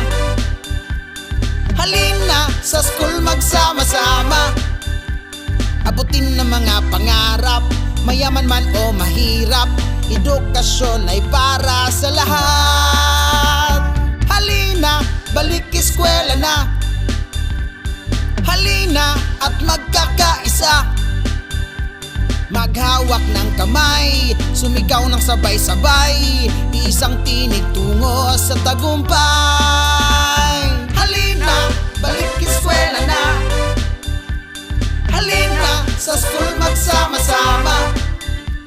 Abutin ng mga pangarap, mayaman man o mahirap, edukasyon ay para sa lahat. Halina, balik eskwela na. Halina at magkakaisa. Maghawak ng kamay, sumigaw ng sabay-sabay, isang tinig tungo sa tagumpay. Halina.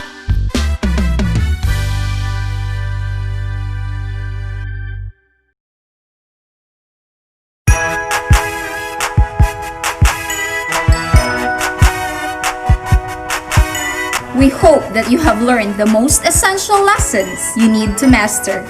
See you on our next episodes. This has been Ang Tangkub. It's Tangkub, Tangkub, Tangkub time. We learn all things, it's very fun, masaya. Tutok na.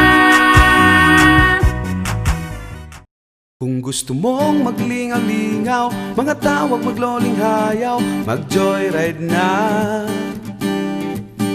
Uba na ang imong barkada, silingan o pamilya, mag-joyride na. Sinating untang palibot, mga lugar sulod sa tanggob, mag-ubanta. Silang gato makilaw, sa sanabog sa pulaw, laagunta.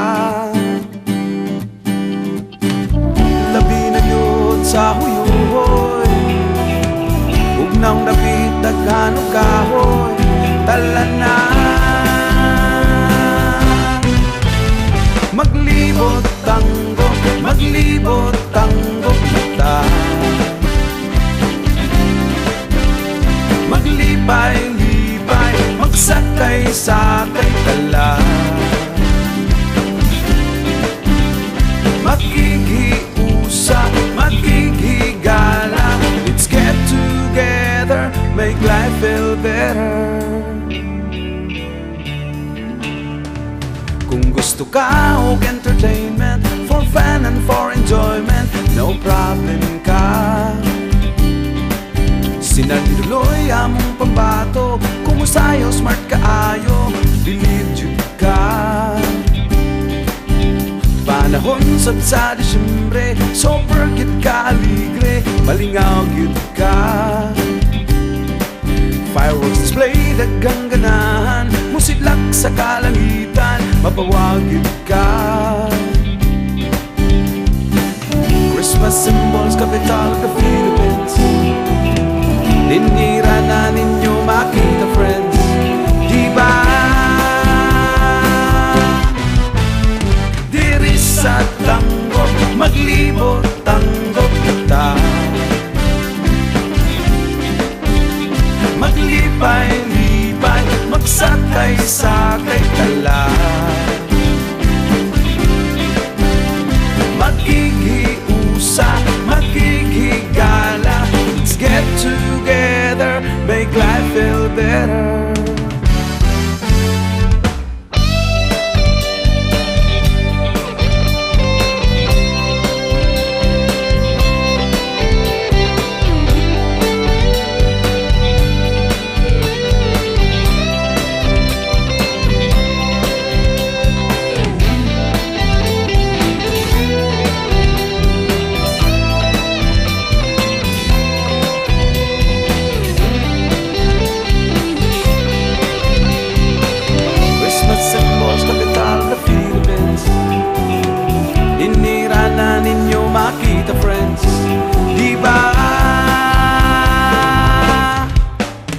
Hapit sa tanggo, maglibot tanggo ta.